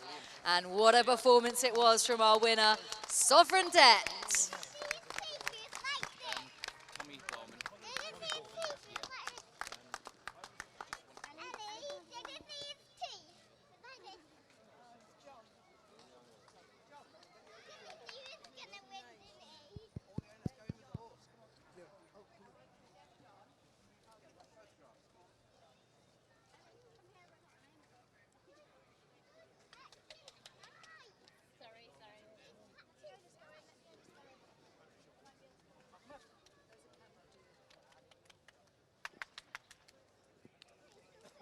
We've already heard from Alex Greaves on behalf of trainer David Nichols, and what a performance it was. We can hear now from our winning jockey, Andrew Mullen. We spoke to you this morning, Andrew, and you were quite confident that he could run as well as he did. Did he surprise you, though, with just how well he did it? He's done it well in the end. Just when the rain came last week, it just gave me that glimmer of hope, and he's galloped all the way to the round. You rode him last time in Dubai, so you knew what he had under the bonnet coming into this. Yeah, well, we went to Deauville first, and it was real quick, and he just got beat, but the horse wears his heart on his sleeve, and he's done it well. And what's it like for you personally to ride a big winner on this stage here in Qatar? Oh, it's brilliant. I've got the wife and kids here. It's really good, so it doesn't get any better than this. And we obviously spoke to the trainer's wife earlier. I imagine the team will be thrilled with this, though. Yeah, this was the plan for a long time, and Alex told me we've got step by step, and now it's off to Lingfield. Fantastic work. Well done. Brilliant. Thank you.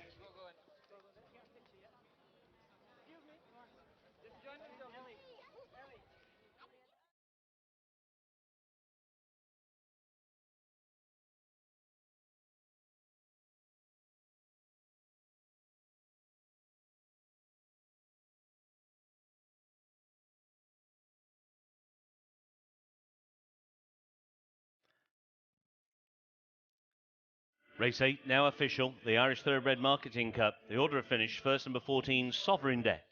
Second, number 5, Cougar Mountain. Third, number 13, Roman Legend. Fourth, number 7, Diplomat. The fifth horse was number 8, Extremis. 14, 5, 13 and 7.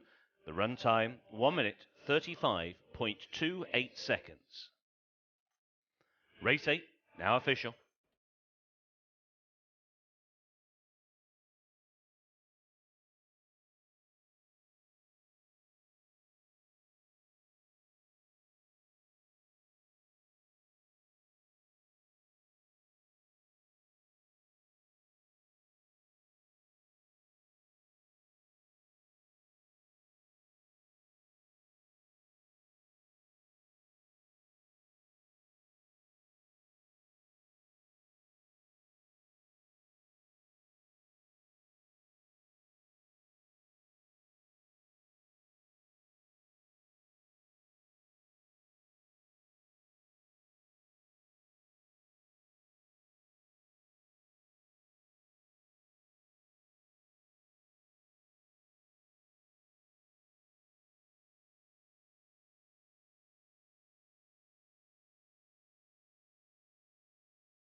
The Irish Thoroughbred Marketing انطلق أيها السيدات والسادة من المايل على الأراضي العشبية هنا في الريان بارك. الآيرش ثيربريد ماركتينج بانطلاقة 16 من الجياد المهجنة الأصيلة المارون جوكي للشيخ مشعل ينطلق في الصدارة في المركز الأول. هورس نمبر 3 بريديرتون على اكسيدن اكسل ينطلق. مارفن سورلاند في المركز الأول يلحق به ثانيا في المركز الثاني دبلومات بقيادة أدري ديفريس مع المدرب اللي هو ماريو هوبر على المركز الثالث. بينما رابعا يتواجد خليفة بن شعيل الكواري ينطلق بانطلاقة الجواد فيليكس ليتر على المركز الثالث. في المركز الرابع هورس نمبر 8 and the fourth extremis على المركز الرابع ينطلق. والصدارة لدولة قطر على المركز الأول بالجواد رقم 3 الجواد اللي هو بريديرتون على المركز الأول. نعود إلى المركز الثاني البنفسجي ينطلق في هذه الآونة يا سيدات والسادة توبي على المركز الرابع أو الثالث ينطلق في هذه الآونة. جوف الريد جوكي هورس نمبر 1 بلا بالتيك نايت ينطلق في هذه الآونة. ولكن شوف الأورانج جوكي ينطلق في الآونة الأخيرة هو رومان ليجن في المركز الأول فعلا أيها السيدات والسادة. كوغر مونتين in the last minute ولكن هورس نمبر 14 Sovereign Debt the grey horse.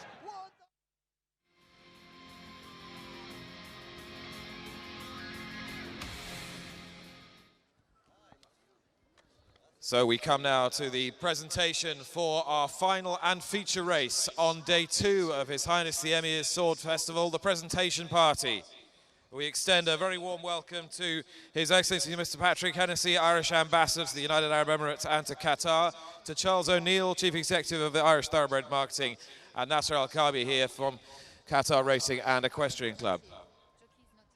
So we'll start by extending a very warm welcome indeed to the joint winning owners, and we are delighted to have them with us here in Qatar, of Sovereign Debt. They co-own the horse with Lady O'Reilly, Tommy Dorman, and Leslie and John Hames. Many congratulations to you all.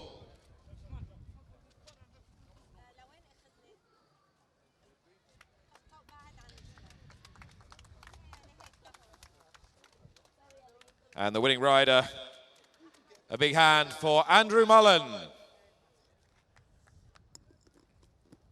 And joined by assistant trainer representing her husband, David, Alex Greaves. And once again, a very big hand for our winning owners, and great to have them with us, Tommy Dorman and Leslie and John Hames.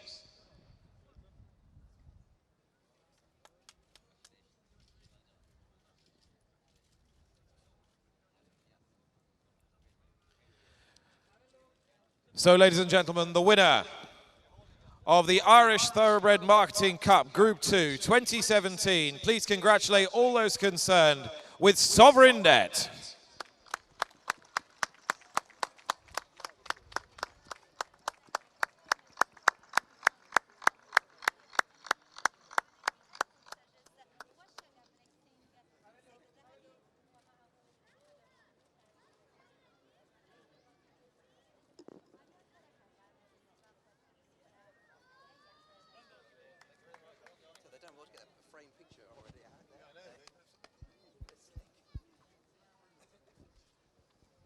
Yep.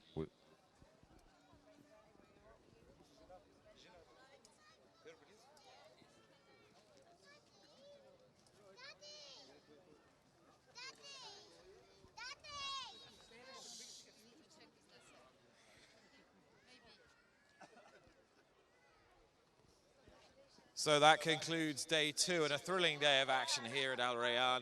Day 2 of the Emir Sword Festival 2017. Gina, we've seen a great conclusion, and the conclusion I think that an awful lot of people wanted to see, a truly international race. A representative from Great Britain, Sovereign Debt, getting the better of Cougar Mountain, who ran a tremendous race from an awful draw. A really thrilling race, and as you say, we should mention the runner-up because he had a lot of ground to make up coming into the straight. Donnacha O'Brien couldn't really do anything, drawn 15 of 16 in the field, but he's done a good enough job to get him home in second, and that was a cracking run for Aidan O'Brien. Of course, take nothing away from the winner though, Sovereign Debt. He's been in really fine form of late, and great to see all the connections here, and our winning jockey Andrew Mullen with his family as well. So they won the best turned out, they won the race. It's been a good night for the team. It's been a good night for them. It's been a good night for us as well. We are back with so much more tomorrow. The feature afternoon of the Emir's Sword Festival, featuring the race of that name for purebred Arabians and the $1 million Emir's Trophy. And I think that will have buoyed the confidence of an awful lot of people who perhaps come here to Doha for the first time to race today. Very much so. An international win tonight. Will there be more tomorrow? We've certainly got plenty of representatives, 29 in total over the 3-day festival, and the majority of them coming, of course, in our big race tomorrow, the $1 million Trophy. We've also got the Emir's Sword, our Murtajaz. Can he win the Triple Crown? He's certainly been in fine form of late.